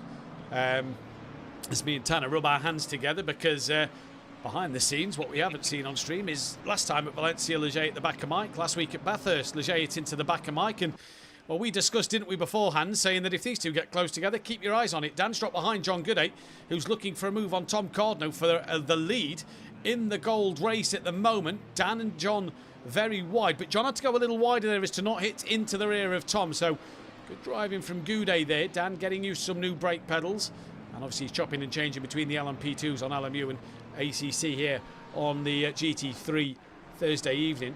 In the background, you've got Herendich, Klaas and Ami Gender trying to come back through the field. Jimenez has lost out to them a couple of seconds. Dan a little bit all over the place at the moment, and John Gooday once again having a look on Tom Cardno. This will just allow Mike to have a bit of breathing space with John putting this pressure on Tom at the moment. Yeah, I was about to say it's probably all aboard train Mike Matthews, but literally it trained everybody within a second, all the way down to Jimenez, all the way down to 15th there. So it's just a huge train. So this also going to be interesting here in about, I say, 5 minutes to see if anybody takes an early pit stop in this mid-pack fight here to see if they can get an undercut going. Dan Davis just tapped the rear of John. That Bentley did not budge an inch there. The Lamborghini hit it pretty hard, and John Gooday's Bentley just says, no, I'm staying exactly where I am. The rear, it didn't look like John had to fight that one too hard, as Dan has a bit of a wiggle in the background. That's putting him under pressure now from Herendich, who looks up the inside of Dan Davis. Dan sliding through the circuit. Herendich through now. Klaas looks to the outside. Can't do it. Dan diving back up the inside line on Herendich. Gets the move done. Klaas might have the run on Herendich as well, and indeed he does here. Here comes Klaas. A flash of the lights from Herendich to Dan Davis. At the moment, down with a bit of a twitch there through the corner. And Klaas looking up the inside as Dan just struggling under the braking zone at the hairpin, and Dan fends off that of Klaas. And it looked like from Dan there, I saw a message from Dan in, it's Herendich nearly into the back of Dan again there. And I saw a comment in the Discord from a few people just saying that, look, why are we sending it for? What are we making stupid moves for? And that just feels like a bit of frustration from Dan being like, well, everybody's doing it to me. I'm going to do it back to them. Yeah, especially if you just ran into the back of Goody. As Klaas goes wide again, his bad race start keeps getting from bad to worse. Falling down, he just fell behind the BMW, the number 29 BMW, and Menet luckily had enough momentum around the final corner not to lose, as Dan Davis blocks on the inside from Hernick. He'll keep the position, but will Hernick have the momentum into turn 2? He goes on the looks on the outside, looks on the inside. Both brake right about the same time. Hernick has the inside. They touch on the apex. Absolutely. And it looks like Hernick will get the move done and dusted. What a crazy race at the moment. Dan's trying to come back at Herendich here. Dan tries to get the run through the corner, can't do so. Herendich still with him, and Dan Davis, who Now comes towards that inside line of Herendich. Can't get the move done. Does he think of a late send? Pulled out like he thought of a send. Doesn't do it. Class is in this train. So's Jimenez. So's Hibbs. Marinic not a million miles away. Neither St. Ludovic at the moment. Richie Michel on the back of Gary Leach. Richie Michel obviously in the wars with Matt Wright a little earlier on. Got to be careful here as Gary's now on the back of Richie Michel. De Court with these two as well. As Richie Michel now looks to the inside line on Gary Leach. Is he going to get this move done? Gary tries to shut the door. He can't though because Michel's there. If he holds it round the outside, he'll have the inside for the double left-hander. Not able to. Richie Michel's through. Yeah, I know you're probably got some NASCAR and touring car term here, but I'm seeing a lot of bump and runs around here. A lot of literally push a little bit wide and come on the inside, which with some people they'll hate it just because you're moving somebody out of the way. But me being pretty much a NASCAR and I'm gonna hit you with my side of my car as hard as I can to get you out of the way type of person. And I think you're the same way with the touring cars. I think a little bit of rubbing, as long as you don't spin them out or you literally cause them to go off track, is fine. Yeah, yeah, like you say, yourself with the NASCARs, myself with the British Touring Car Championship. If it's a little bumping, bit of rubbing together, absolutely fine. When you are pushing them off the circuit, really giving them a big hit out the way, that's when it becomes a problem. But at the minute, yeah, we're just seeing them little love taps, almost kissing each other. Like they're going in for a little peck on the cheek. That's why. At the moment, what's happened to Class now? Class went for a huge bomb into the first corner of Sector 2, going in the inside of the BMW. He's been trying to make this move work all night, but it seems like every time he goes for a move, he goes further back. I think he's finally got a move to work for him. He hasn't. Yeah, he does. He does. Jimenez has had to come out wide because he was trying to battle that BMW and came worse off. He thankfully stays where he is for himself. Goudet back on the rear of Cardno, who's still with Mike Matthews, and Mike within a second now of Patrick Leger. And is this the stage of the race? We're over that first sprint race distance now, where them front-engine cars, mid-engine cars, sorry, are just going to start to improve a little bit more. That's Dan Davis, who's taking an interesting line down the start-finish straight. And into the pits comes, I believe it was Ami Gender, or was it not? No, it was Marinic into the pit lane. Another person that just kept somehow, every time he went to go for an overtake, went further back somehow. So I feel like this is smart for him. Get any type of suspension damage covered with, change tires, get the rest of your race fuel, and you have 42 minutes to make up any positions you lost. He's gonna have clean air. Doesn't have to worry about dive bombing anybody dive bombing him. So it's gonna be interesting to see if anybody else responds to him pitting so early. Indeed it will. Goudet all over the back at the moment of Tom Cardno. Dan Davis is trying to get closer to Herendich, but he's coming under more pressure from Class at the moment behind. De Court still close to Gary Leach. Piras and Harris got past Oliver French then. French trying to put a lap, has just put a lap, sorry, on Matt Wright. Obviously Matt Wright had that big spin from Richie Michel earlier on. But a good train of cars down in this mid-pack. All ebbing and flowing between each other just as we came off one there. That was Ami Gender just giving Class a tap on the side as they went side by side. That put Ami Gender deep and Class wide. Class loses the place to the BMW and nearly lost out to Wellington Jimenez there, who was bragging last night about being a 19-time bikes champion on the esports series of bike racing. And I reckon he should go pretty well tonight, considering that Valencia is a bike track. Oh. Well, he's gone pretty well into the back of Ami Gender. That puts Hibbs and St. Ludovic off. Hibbs into the pits. Jimenez, I think, is letting them go. And he's going to try and slot in behind St. Ludovic. Yes, he does. But Dale $8 short there for the Ford Mustang driver. Every time we compliment him, he does something like, yeah. Oh, my goodness. Come on, man. Hibbs, and plus Hibbs is reacting to the pit stop from Marinic, so it's good. Since I don't understand why he's pitting this early. Maybe he's trying to do the same thing, undercut people with new tires, fuller fuel, and just try to put down laps. Since him and Marinic are in different classes, but interesting to see where he comes out. Yeah, let's see what happens for him. Goudet's got past Cardno, so Goudet's up into the lead of gold in 9th place now. And Vitas, look, back at the front. We've not seen a battle at the front for the moment. is on the back of Pletzek. Cherry Moore saying this level is so close. Seems like a gentle push or a super late break. Only option to make gains, especially in this class. And Hulk Bonner in the chat saying, I'm number 2. I'm NR2 at leaderboard at Tsukuba in Ride 4. Well, there we go, Hulk. Sure Wellington Jimenez, or Beefy Jimenez as we like to call him, will be happy to read that one. I'm not a big bike fan myself, so I can't tell you much about it, but here comes Vitas. On the inside of turn 2. Yeah, up the inside of Pletzek. Job done. Pletzek going to look for that up and under. Can't get it done as Vitas gets the move. That's a nice move as well. That set him up through 1 into 2. Job done. Lovely move.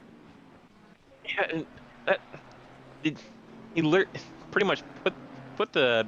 I'm going to go back to the baking metaphor here. Literally put the move into the oven, and right when it was right, he took it out and literally licked the.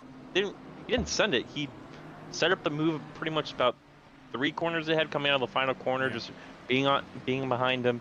Forced Pletzek to defend turn 1 as number 72 is around in turn 1.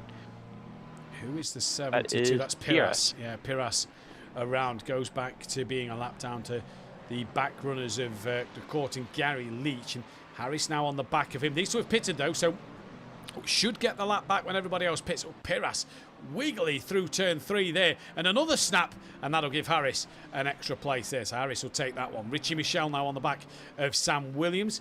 Here's Vasic trying to get on Jimenez, who's with St. Ludovic, who's on the back of Almehenda. Klaas is on the back of Dan, who's still with Herendich, and a bit of a breathing space to Cardno, who's on the back of John, who has dropped some 3 seconds off the back of Mike now. So definitely seems to be the likelihood that the front engine car's just starting to struggle. Sokolov into the pit lane, so he's on the back. He's looking for that undercut over McKenzie.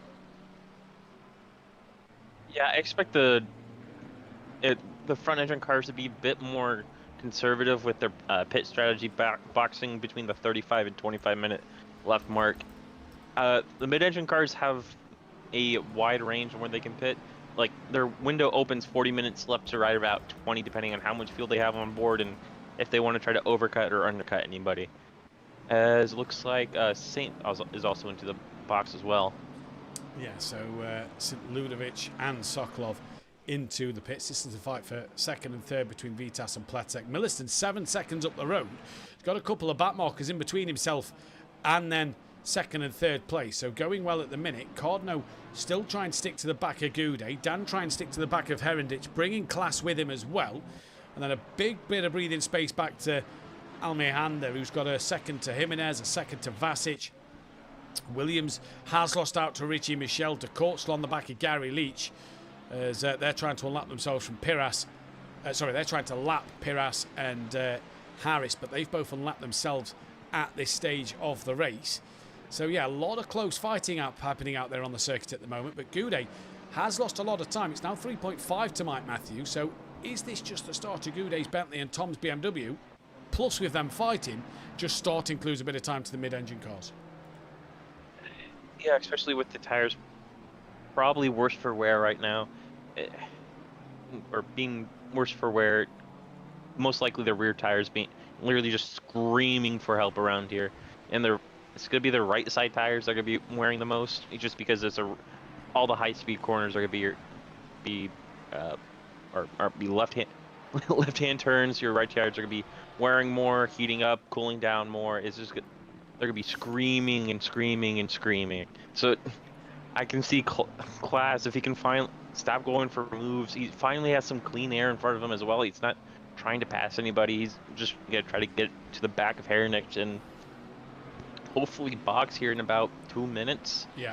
Get some more clean air and just try to literally outpace people just so he can get back into that top five and finish or recover some of the points he's lost since the start of the race. I agree. Vasic into the pits as well now. De Court still on the back of Gary. Hibbs and St. Ludovic battling it out for 23rd and 24th at the moment. We have had a retirement of Zavala, has retired from this race, so that'll more than likely be a qualifying ban going into the 90 minutes of Spa.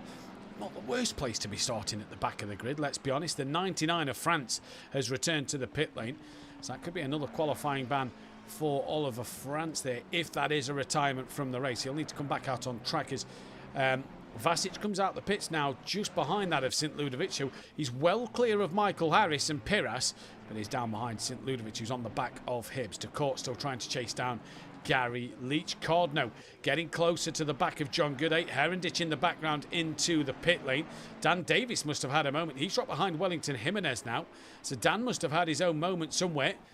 And Vitas has pulled a second over Pletasek, so he started to pull away that little bit more. But Cardno definitely getting closer to the back of the Bentley of John Gooday.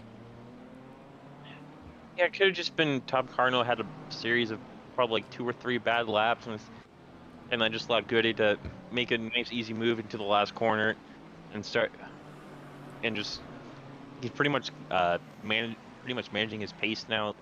I'm looking at his times. He's starting to level off in terms of just time after time, all within about half a second of one another. Yeah. He hasn't really that big of a mistake, so he definitely in that Bentley, he's very consistent, and that's what probably makes that car so scary in racetrack right now. Yeah, and I think we said it last week, didn't we, have overlooked the Bentley at times for whatever reason. But yeah, you're right. It does appear that John has got that car hooked up nice and consistent at the moment to be able to do what he is doing. Oliver France now goes a couple more laps down in this race. We're approaching half distance then. De Court gaining once again on the back of Gary Leach. Tom Cardno close to Gooday.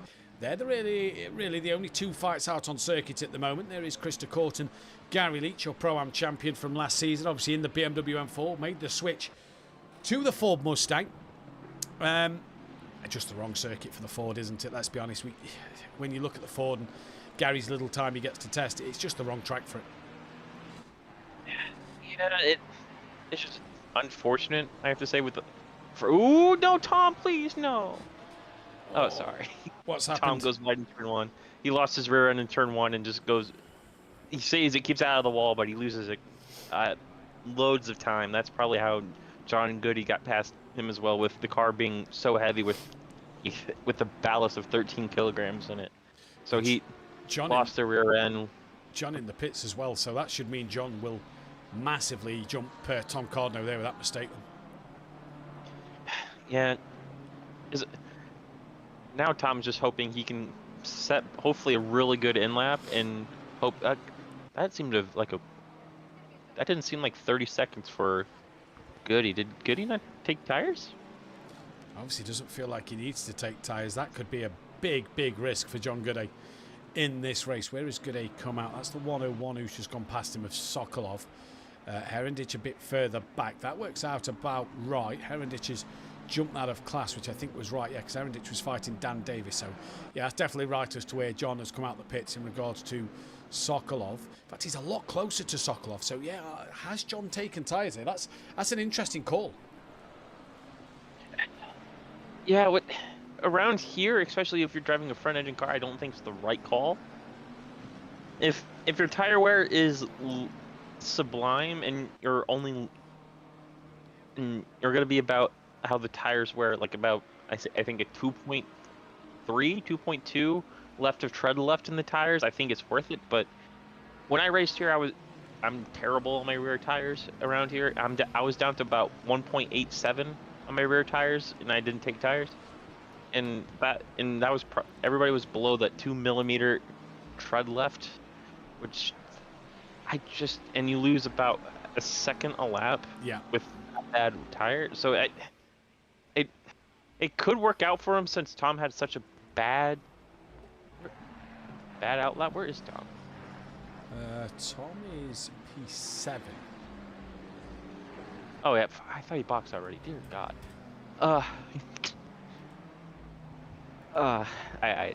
And that training session really took everything out of me, didn't it? Yes. Patrick Leger is coming out of the pit lane now too.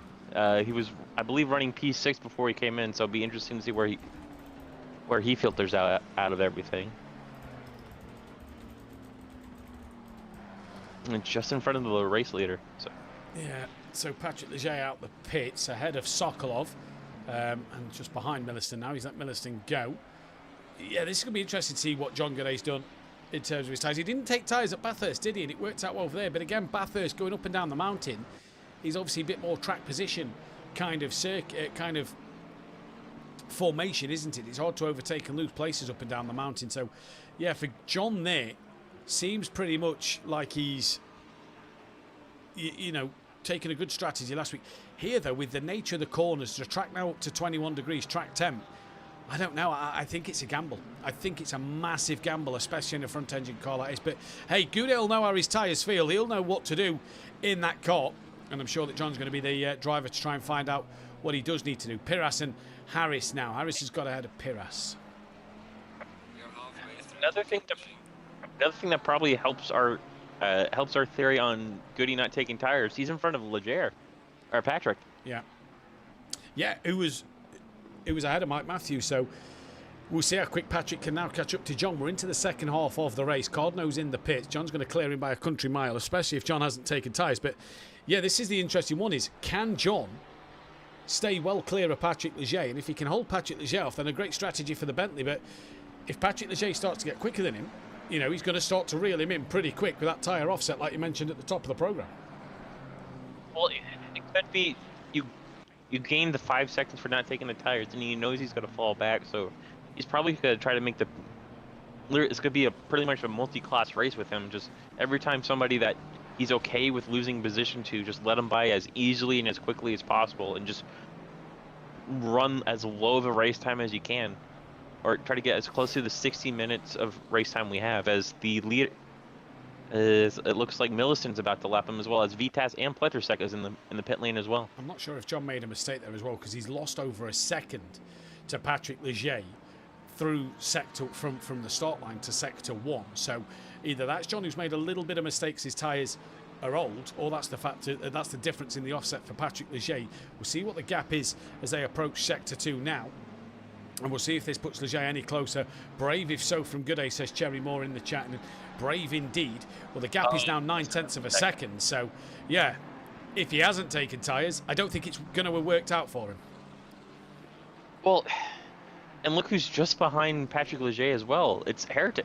And Klaas and Marinich and St. Ludovic, all quick drivers. Now, yes, John will lose out to Hernick. And, all right, I suppose he's fighting Cardno at the moment in the championship this early doors. But you don't want to lose too many points.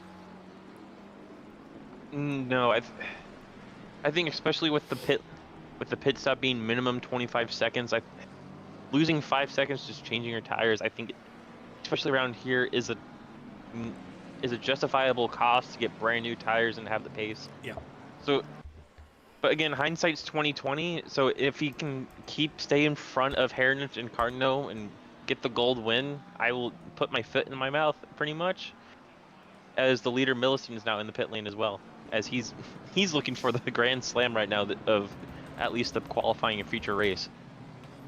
Yeah, looking at Platsek as well, he's jumped Vitas since the pit stop. We've got Elfadawi on the back of Sokolov. Matthews has jumped Patrick Leger in the pits as well, so Mike Matthews has jumped him. John 3 seconds off the back, but Leger now on the rear of John Goudet, and this is definitely the tyre offset. Look how much more grip that Leger's got to hold the inside line. John went a little bit deep, yes, but Leger just had so much more grip coming through the left-hander. And John now will be fighting for the net lead of the gold race here with Herendich, because Herendich is only 7/10 off the back of him. There could be... Only thing that I can see that could possibly be it too is the tire pressures are down by the 20.3 range where it's defaults at for some reason. That or it being cold tires, but at this point I think the tires would be warmed up already. I think he just didn't take tires, and he has to live with the consequences. Yeah, I agree with you. Vitas put in Pletsek under pressure. They're 12 seconds off the back of Milliston at the moment. Sokolov coming under pressure from Elfadawi. Mike 3 seconds back. And Patrick Leger. Pletsek got past Vitas. Yeah, in the pits. Herendich within 7/10 of Goudet. Klaas only 1.3 off the back. And John just a little slide out the right-hand bend there. Then there's St. Ludovic and Marinich. Jimenez, I do believe, will wait for the sector times to catch up to make sure it is Jimenez. No, it's Almehenda, then Tom Cardno on the back of him. Then it's that of Damien Hibbs, then Jimenez, then Vasic, Sam Williams, I do believe. I'll wait for that to update. Nope, then Richie Michel behind Vasic. Then it will be that of Williams. Then Matt Wright. and then it's to Court, Leach, Harris, Piras, and France 8 laps down. That looks like another retirement for France for me. Yeah, and I guess I wanted to make this joke earlier, but all aboard the Bentley train here as Class is trying to go on the outside of Hernick here through the last corner.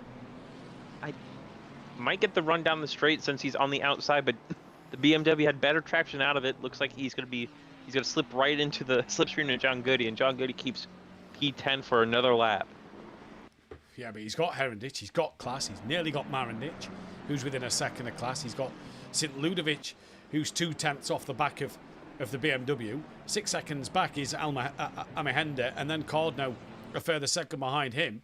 The longer this train keeps up, the more cars John's going to have behind him, and the more he's going to have to start fighting even harder. And the harder he has to work, the more he's going to take out of those tires, which he cannot afford now. Yeah, exactly. He's in ninth yeah. with all race, which has been hit. Literally, it's been him and the Bentley's strength. It's just the raw race pace he's had, and I think he's pretty much bitten too far into the apple, and he's hit the core. So Class here having a look up the inside of Herendich. Herendich tries to fend that one off, does just about for the time being. He will have the inside line. St. Ludovic in behind as well, going side by side. Doesn't get the move done, does St. Ludovic. So Marinic stays ahead.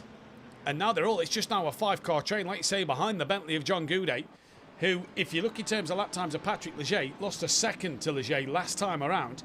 1.3 slower than Mike Matthews, 1.4 slower than El Fadawi, 1.4 to Sokolov, even more to Vitas and Pletasek and Milliston, who's in the 130. So, yeah, John at the moment.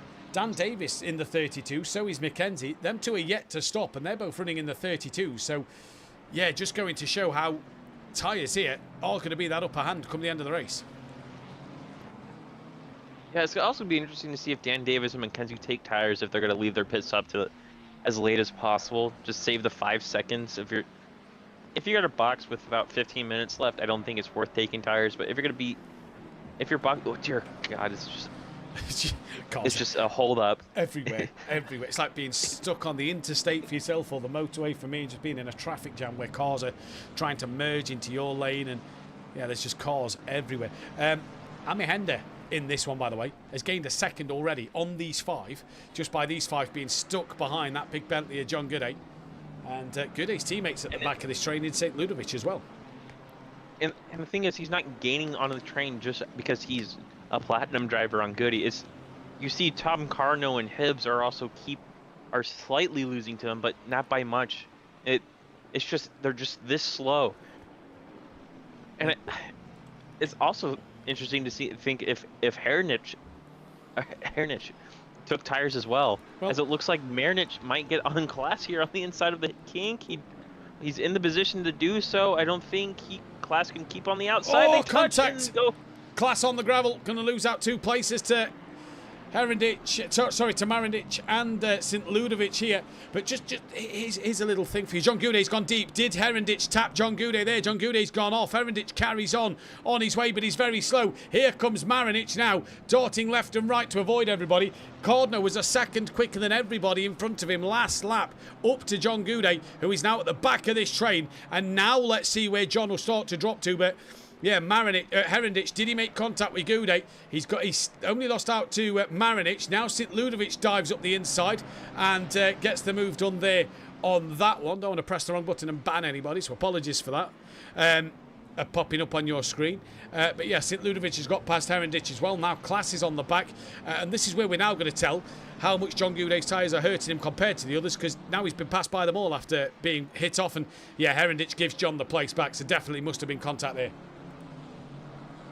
Yeah, those fights back on for the gold lead, but just they lost probably 3 positions that they were gonna most likely lose anyway. So my theory is these the top 2 in gold class did not take tires on the pit stop, and look who's slowly climbing back up. Yeah, nice little pink and black BMW.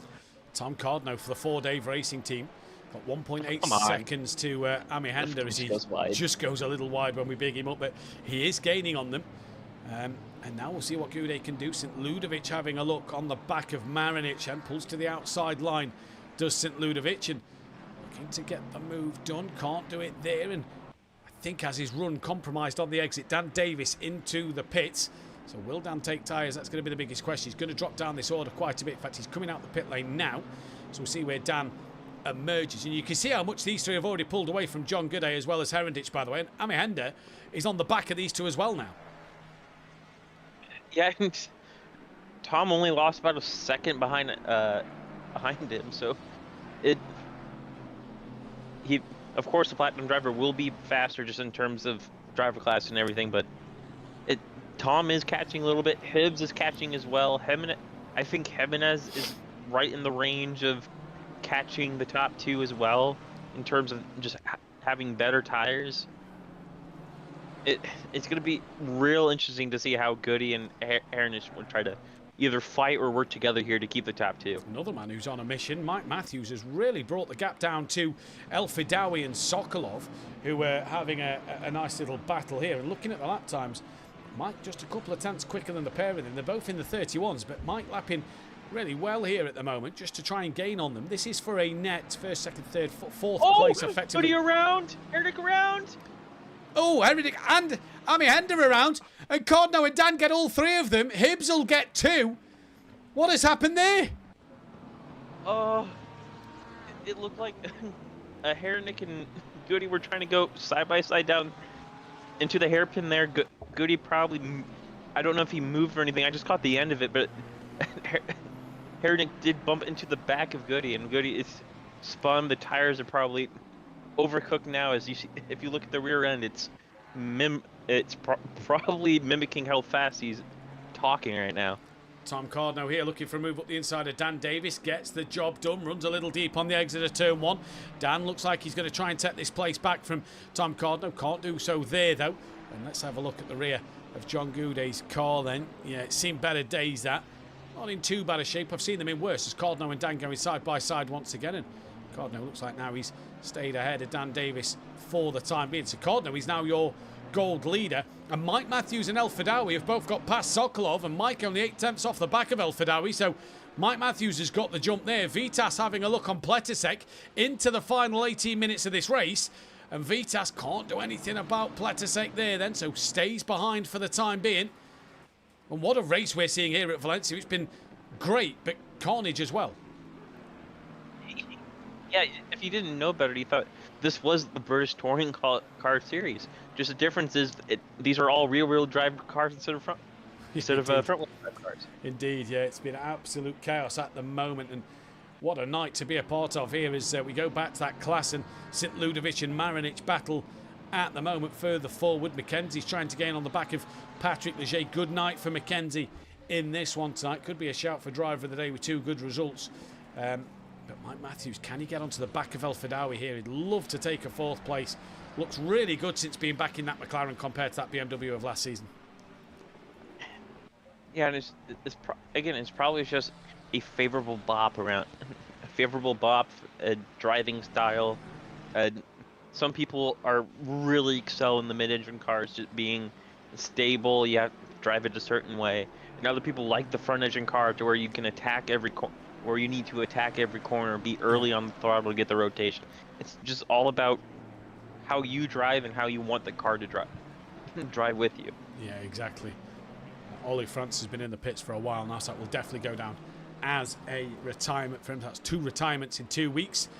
So not what Ollie Francis would have wanted in this one, and Zavala as well with the retirement in the race. As here comes Class then. Onto the back of St. Ludovic and Marinic. Mike pulling away slightly from Sokolov and just gaining a little bit more over El Fidawi. Vitas sticking to the back of Pletisek like glue. Millicent 15 seconds up the road, and what a job he's done in this second race. Drive through penalty, El Fidawi. So Mike won't have to fight him too hard. Track limits, El Fidawi. Drive through penalty. And has only got 2 laps to serve it as he got it on the exit of the final corner. Behind them as well, Leger trying to fend off Mackenzie in the Nissan. Marinic still fending off St. Ludovic and Class. Cordno then behind is fending off Dan Davis. Goudet trying to get onto the back of Dan with Hibbs and Jimenez and Herendich and Michel all gaining on them. So John's day's not over yet because he's still got a train of cars catching him. Yeah, what's also surprising is he's pretty much keeping pace with Tom Cardinal, probably only about a tenth or two slower, which is weird. Or it's either Tom Cardinal is just trying to keep it consistent and minimize mistakes, or Goody somehow found found half a second in the car with worn tires and a damaged rear end. Well, let's see what he can do. But Vitas still creeping all over the back of Pletisek. Mike now has pulled over a second to Sokolov and has just dropped back a little bit from El Fadawi. He knows he doesn't need to fight him anymore because that is that one put to bed. Where's El Fadawi in regards to P2 gap-wise? That's 15.4. If anything happens to Pletisek or Vitas in this race, could Mike then be sniffing his chance of a podium? Well, that'll be an interesting one to see for sure. Vitas looking up in the inside of turn 1, probably trying to set up Pletisek again, just like how we passed him in the first stint. Looks like he might get the run here to turn 2. Pletisek covers the inside, side by side through the apex, still side by side on the exit. Pletisek gets a better exit in the Mercedes, being mighty on every exit, and it looks like things will stay as is right now. But it looks like Vitas, going further into the stint, has the better tires and has more grip. Especially shows through turn 1 as El Fadawi serving his drive-through pit. He is, and he's possibly going to come out behind Classy. He might even lose out to Tom Cardno. In fact, he will. What about Dan Davis? Also Dan Davis. What about John Goodays? Jimenez looks up the inside of Damien Hibbs, and Jimenez gets that done, runs a little deep. Here comes Hibbs once again. Goudet on the back of El Fadawi, who goes defensive. Does El Fadawi, and Hibbs back up the inside of Jimenez, nearly making contact. Both get away with it quite well. Good exit from Hibbs, though, in that nimble Honda, and Hibbs chops across the nose of Jimenez there as he looked like it was more understeer than a chop, and Hibbs stays in front of Jimenez. This is for the podium in gold as well between Hibbs and Jimenez in this one, because John Gooday second, Tom Cardno leading that gold battle, but just more points for Tom Cardno over John, obviously with that higher position. Now the points start to get a bit more as they go through, and yeah, interesting. 16 seconds Mike's got to Vitas and Pletisek, and well, there we go, game on. St. Ludovic, though, cannot get past Marinich for love nor money. Well, I was just about to reference, or the Honda and the Mercedes being probably the best two cars out of the corner just in terms of grip and acceleration. So it's probably why those two cars are probably a pain to get past around here, just like how the Lexus is around any track with a long straight line. It looks like St. Ludovic is close enough now to set up a move on Marinich, going down to turn 1. Will he make the move on the turn 1 though, or is he going to do what Vitas did earlier and look to make it in turn number 2? Well, there we go. He pulls out. And is this the run he needs? Later on the brakes, then the BMW gets it stopped. Lovely move from St. Ludovic. Yeah, and I think that move right there shows the difference between the front engine and mid-engine cars around here. It's just the grip the mid-engine cars have further in the stint around here. It was so different, just because the speed and confidence he had going through turn 1 to even think about that move is insane. Yeah, it really is. This is El Fadawi on the back of Dan Davis now, and looking to try and make a move. Coming into the final 11 minutes of this race, Jimenez has got past Hibbs and pulled a second clear. So we'll see if Jimenez can gain onto the back of John Gooday now. Just over a second off the back of John. El Fadawi right on the rear of Dan Davis at the moment. And Dan, obviously back in that Lamborghini, not back to his best. He says the Lamborghini doesn't like it round here. Went a little deep. I don't think Dan's taken tyres either, as El Fadawi gets on the curb, has a bit of a moment. That'll allow Dan to keep the position as they come through sector 2. Jimenez now only 7 tenths off the back of John Gooday. I fancy Jimenez to get through on John here to take that second place in gold. John's tyres have just gone, and obviously been battered and bruised and war wounds, I suppose, for John Gooday in this race today. Every time he's been hit, it's ended up spinning or sliding the car. That's not going to have done the tyres any favours at all. It's his strategy. Pretty much, he had the opposite of luck of what he had last week. Yeah. Last week, everybody was struggling because it's Bathurst. Bathurst is such a hard track to stay focused through 90 minutes constantly.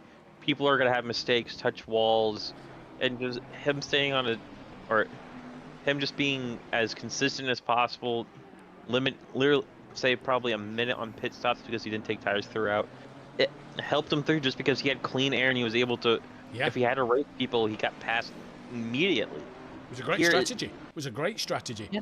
As Al-Fadawi putting down under pressure. Jimenez now putting John under pressure. Hibbs is only 1.6 behind John, and Michel's only a further second back from Hibbs. So John could lose out more places here. And if Hibbs got on the back of him, could Hibbs get John for the podium?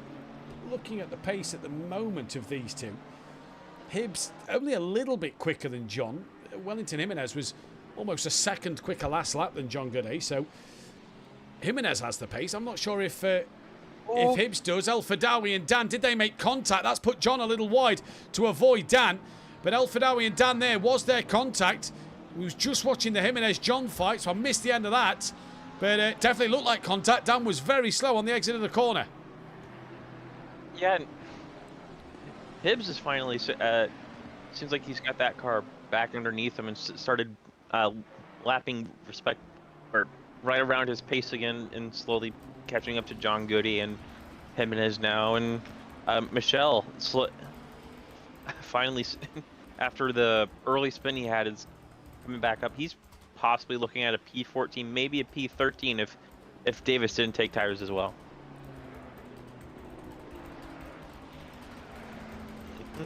Indeed he does, as Gooday on the back of Davis, like you just said. Further forward though, Vitas still on the back as Patrick Leger drive-through penalty for the Platterman. Well, he served up another tasty dish, but it hasn't gone down well at all. And he's got himself a drive-through. So has Sam Williams for a drive-through penalty. That'll give Matt Wright a few more points, maybe even De Court and possibly Gary Leach. But we've got here Richie Michel on the back of Hibbs now. We've got Jimenez chasing after John, who's chasing after Dan Davis then. And Patrick Leger drive-through penalties. John goes a little deep to avoid the back of Dan. Does this allow Jimenez to have that run? He'll be on the inside now, but the outside for these two left-handers. Jimenez just has the confidence in the car and the grip at the moment compared to John Gooday. Over the curb he goes. Not the best place to get a run to make a move into the chicane now. But Beefy will know what he's got to do. All over the rear of the Bentley. This is on board with Wellington Jimenez. Coming through towards the final corner. Is he going to think of a late move? Later on the brakes than John, but gets it stopped and can't do anything about it. Leger into the pit. So once again, everybody's just going to gain a couple more points here. What sucks for Patrick and Sam Williams is they were not around anybody. Yeah. Sam Williams and P21 wasn't around anybody. Didn't need to take those risks and get those track limit warnings, as it looks like Jimenez had the grip through turn 1. And we'll get the move done here in turn 2. So John Gooday down. Gooday squeezes him, and Jimenez goes off and loses out 2 places to Hibbs and Richie Michel. And it just a bit of a squeeze there from John. Was there enough of a gap left there for Wellington Jimenez? We'll see about that one. But yeah, Gooday holds on to P2 in gold at the moment. And that puts Hibbs now on the gold podium with Richie Michel right behind him. I'm fine with squeezing somebody, but I think that was it may have, I don't know, I just saw a quick glimpse of it, but I think it's a bit over the line there. I think you can squeeze, but when there's that contact that spins somebody around, like you say, that is possibly the line there, because then you're not leaving them the room. But you know, we'll see if Wellington reports that one to the stewards. It's obviously not down to us to put it into the stewards room. We only comment on what is happening. It's up to the drivers to submit the tickets for the stewards to look at and investigate, and we'll see what happens with that one later on in the evening. Remember, drivers in the Pro Series have till midnight tomorrow to submit tickets, so we know Beef very well. Beef will probably look at that and look at it and look at it and look at it, and then we'll decide whether he wants to put it in. Phil Hornsby in the chat saying, yeah, that was tight squeeze there. It just, I don't know about you, Wellington, Tanner, but did it just feel a little desperate from John in terms of, I'm struggling on these tyres, I need to try and hold on for every position I can at the moment? Yeah, I'm looking at the replay right now, and it looks like there was a bit of desync, which I think he can argue, but he pretty almost goes all the way down to the curbing, which, if there is desync, there's still the car will still show up on the, yeah, or it will still show as an arrow or or on the proximity. So I don't think that move was on for him.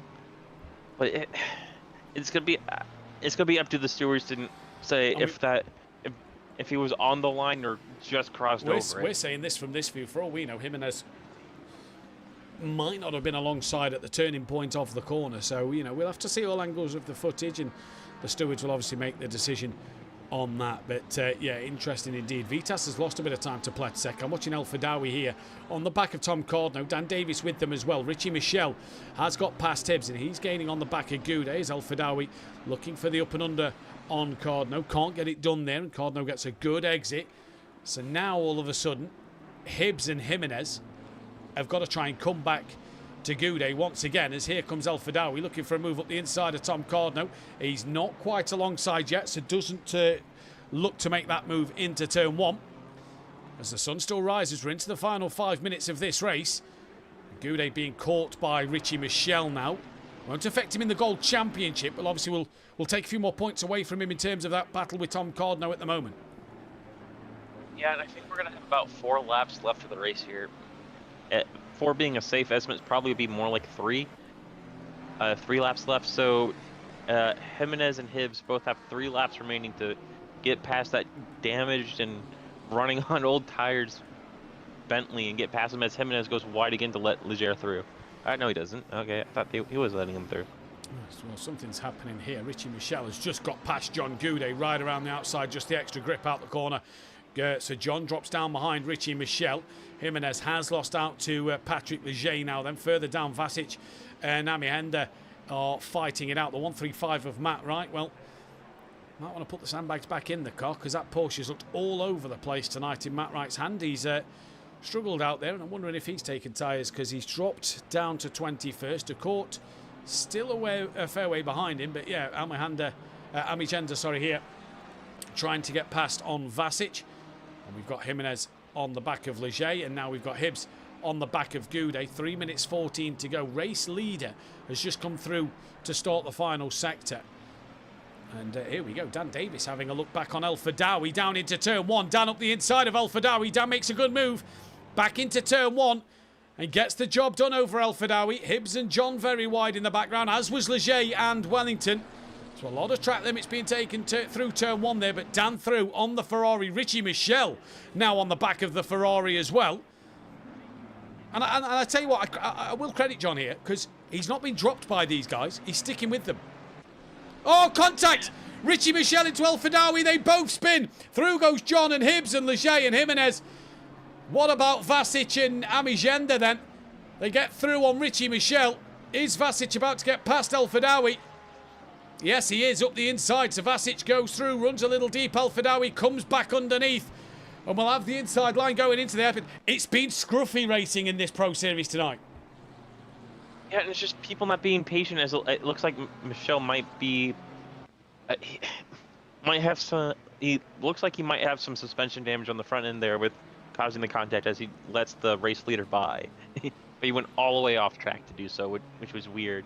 And it looks like Pletzek's tires haven't fallen off as much as it did on the first end, because Vitas can't get past him now. Someone's tyres have, though, as Sokolov must have dropped off. Mackenzie, so much grip on the exit of turn 2, gets the up and under in the Nissan, looking for P5 in this race, and again gets the up and under through turn 4. Sokolov's just got no faith in the Ferrari on old worn tyres, and Mackenzie's through. Sokolov was drifting through turn 6, and Mackenzie up another position.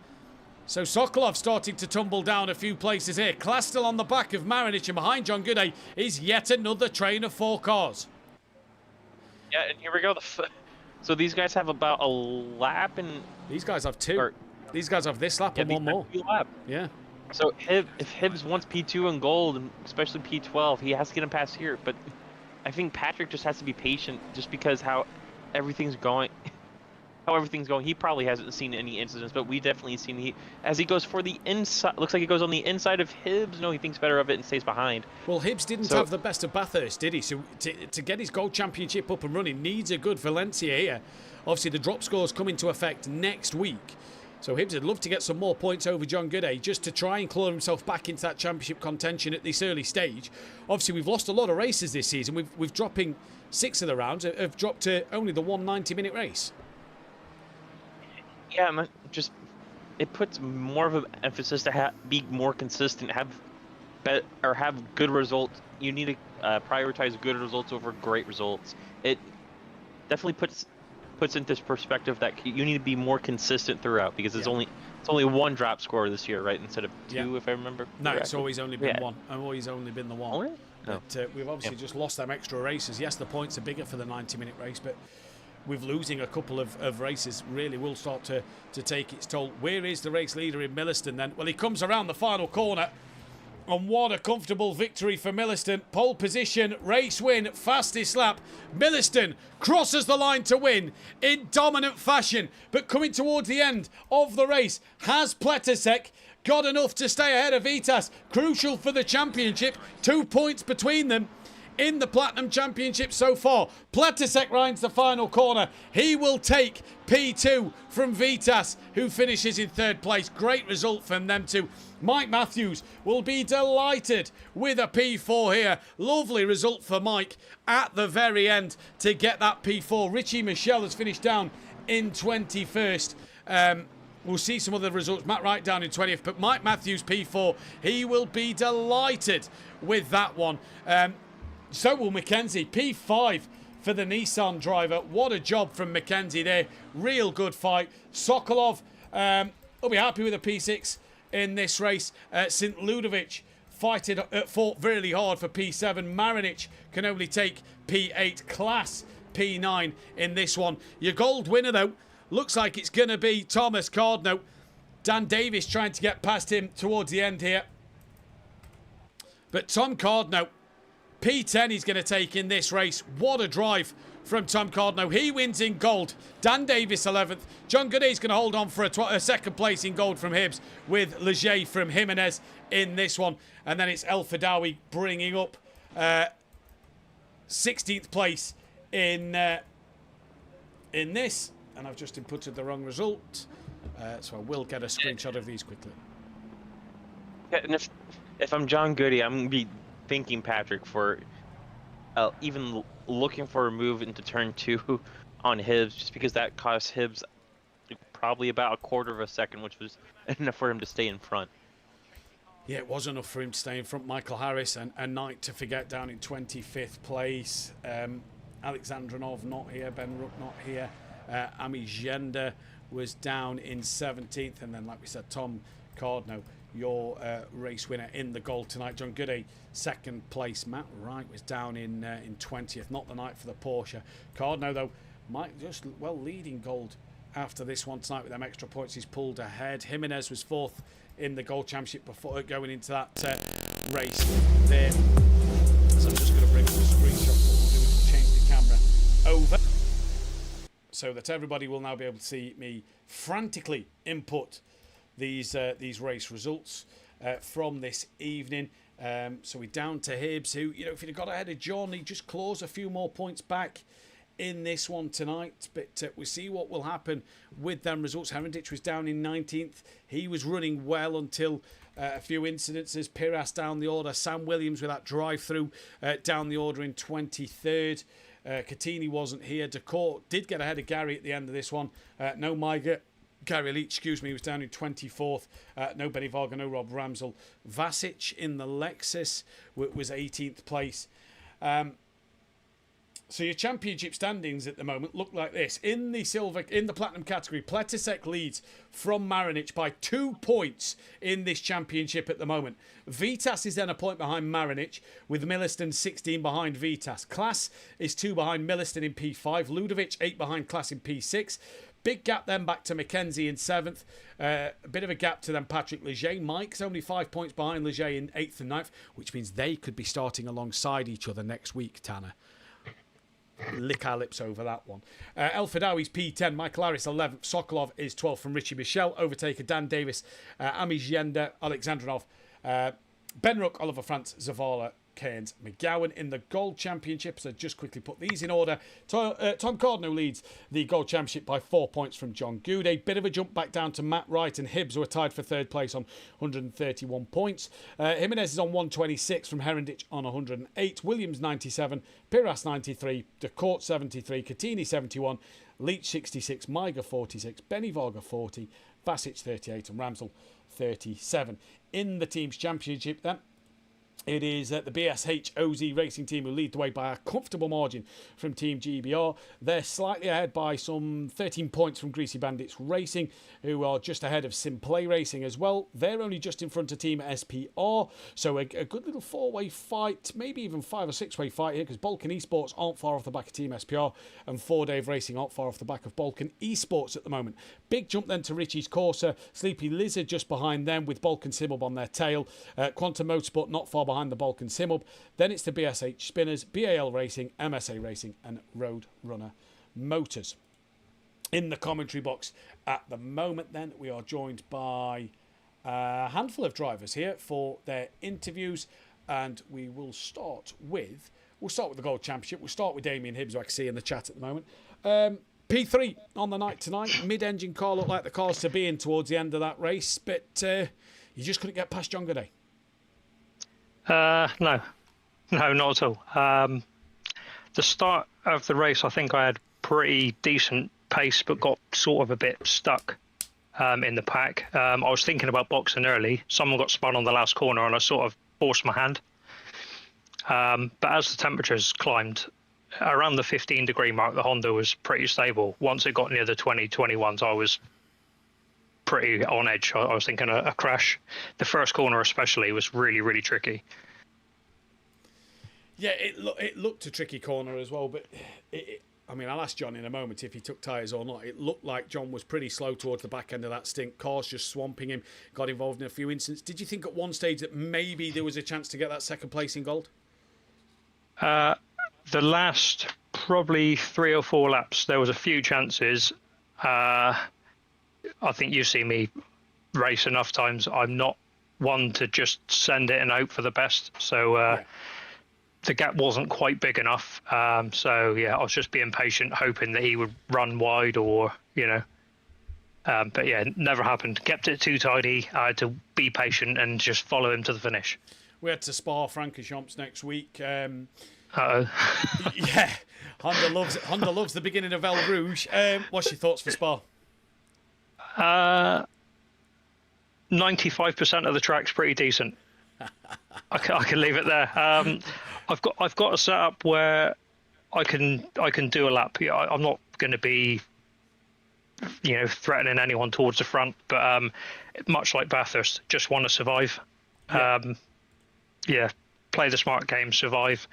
My stronger tracks like Silverstone, Donington, Alton Park, if I can get a bit of clear air, which is hard on a tight track. But yeah, those 3 I'm looking forward to. But yeah, Spa, not so much. Well, congratulations, Knight. We'll catch you next time. Thank you very much. Cheers, thank you. And we'll move over to John Goday. John, first question, did you take tyres?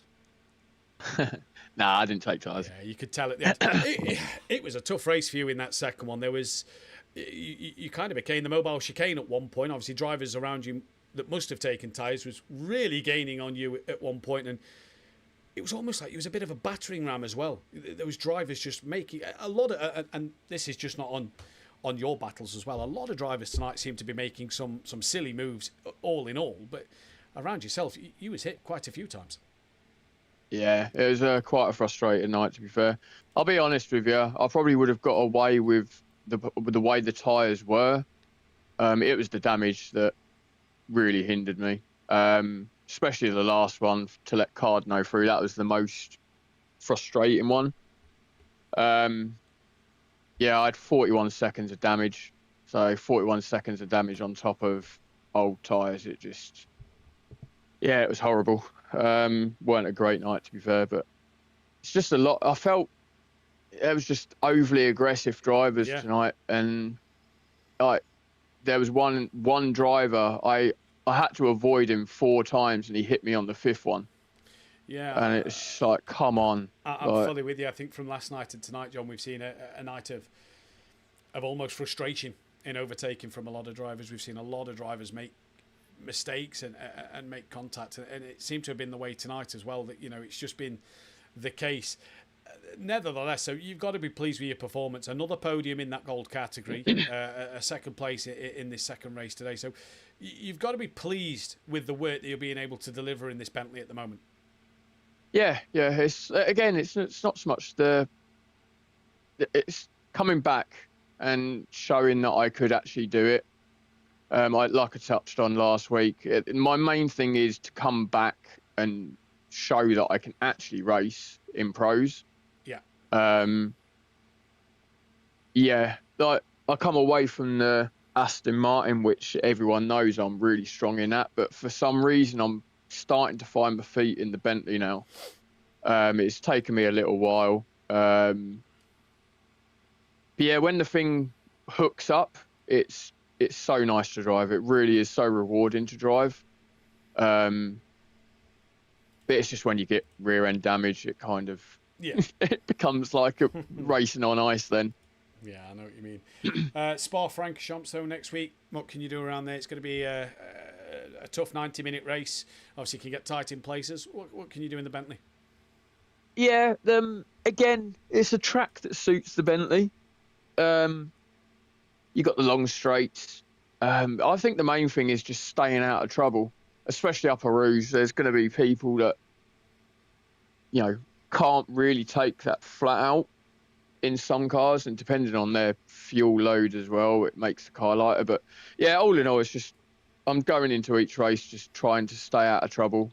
Yeah, tonight was just one of them nights where I was got caught up in everything. So I'll just see how it goes. I'm just going into every race, just seeing what I can do. Indeed. If I pick up something decent, I'll pick up something decent. So. Indeed. Well, congratulations tonight. P2 in gold. We'll let you. We'll see you next week. Thank you, buddy. Cheers, buddy. We'll move over to Vitas now. We'll save the race winners for the very end. Vitas, P3 in the Platinum class tonight, P3 overall as well. Just could not find a way past Pletisek at the end. Yeah, hi. I mean, let's be real first. McLaren is the best car on this track.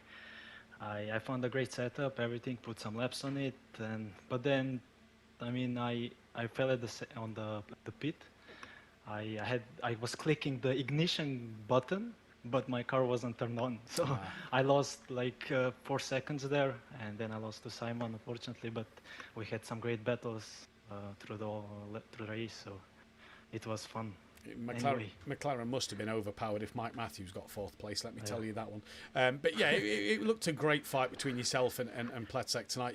You got the jump on him just before the pit stops, and like I say, that one issue costing you at the end.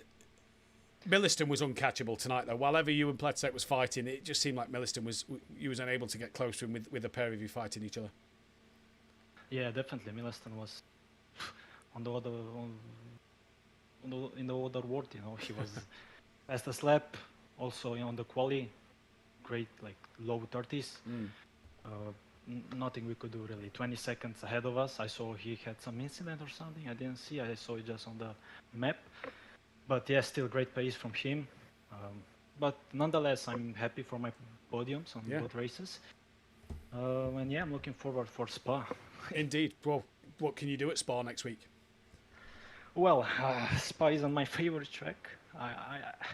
It's known. I know it's known. It's very likable, but I just don't like it. I don't like it. Maybe in the Bentley, maybe some other cars, but I never drove a lot with the McLaren. So I will just do some practice with it, and I will hope for the best. Wow. And then for the Alton Park, I'm one of my favorite tracks, so I hope I can get some points there. Well, can't wait to see you at Alton Park at least then. Congratulations, P3 tonight. We'll catch you next time. Thanks. And we'll move over to Pletisek as well. Well, what a fight you had with Vitas. It was a real ebbing and flowing battle between the pair of you. Yeah, what can I say? Vitas is a fast driver. And I have to say, being new to the Merc, do not underestimate the power of brake ducts. I misjudged it there, so I had really high temps all race. So it was, it was like I'm all sweaty. I'm done. I have to go directly into the shower now. So yeah, I barely made it. I mean, he was ahead, but that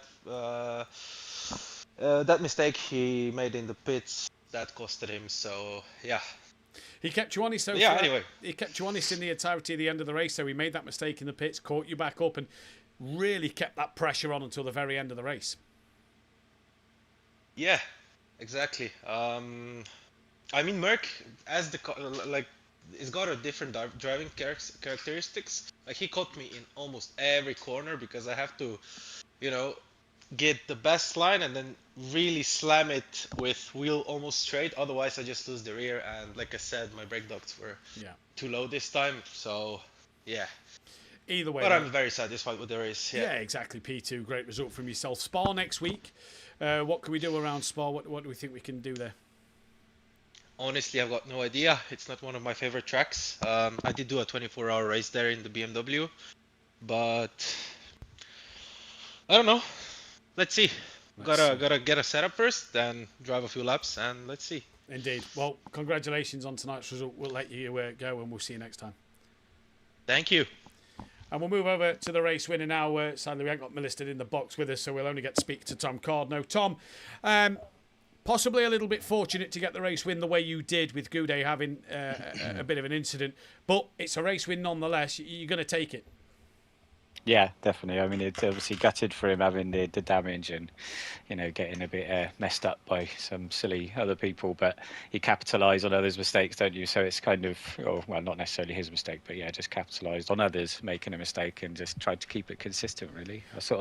I did make a bit of a cock up into the first corner when Goudet went in. I nearly stuffed it into the first corner and nearly spun. So I lost a load of time there. So when I came back out from my pit, they were like, I don't know how far ahead they were from me, but they were incredibly far ahead. So as they started battling and then ultimately had a bit of a spin, it just gave me the gap and just worked on that, really. Yeah, and you kind of got your head down. You did have Dan and El Fadawi for a little bit, sort of keeping you honest as well, which must have made you nervous at one stage. Obviously, seeing them two having a real bit of a ding-dong battle. You managed to hold your own, though. Yeah. You picked up a couple of places with drive-through penalties just to gain even more points over John. Obviously, the higher up you finish, the more points is between each places. Yeah. Leading that Gold Championship now, going into next week at least, is a bonus. Oh, absolutely. I mean, yeah, like I say, it was a crazy sprint race. Had some crazy moments in the feature race. I mean, from my part, I mean, everybody was sort of tidy around me and, you know, 3 wide in places. It was absolutely mental and it was really fun at times. So apart from the end, I think it was the last 12 minutes, I had 3 track limits. So I was I was pretty, I was on the edge at the end, definitely sweating a lot. I can imagine. Spa next week, though, what can we do around Spa? Yeah, I mean, we recently had a little go of an endurance run there. I think it was probably a month or so ago. So we've got the setup for the car there. Feel pretty confident there. Just, see how we get on, stay out of the troubles and try and quali high. It's nothing but the top.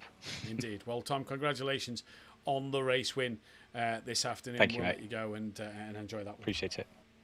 Thank you, mate. Take care. Cheers. And Tanner, final words from yourself, driver of the day as well. I think I have to give it to both race winners. Just Tom probably not having the most consistent race, but he definitely was on the right strategy and made it work when he had the chance. And then just the absolute dominance of the platinum race winner. Yeah, Milliston as well. I think I'm just looking at the results now. I think I'm going to have to go.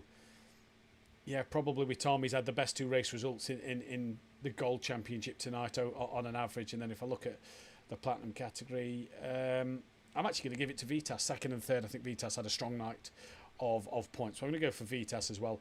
But Spa next week, it's going to be an absolutely fantastic race to join us live for that one. It should be an absolutely classical one at Spa. 90 minutes, so it means the 2 pit stops will return without the 25-second time limit, which means the drivers have got a lot of work to do to make sure their strategies are absolutely spot on for that race.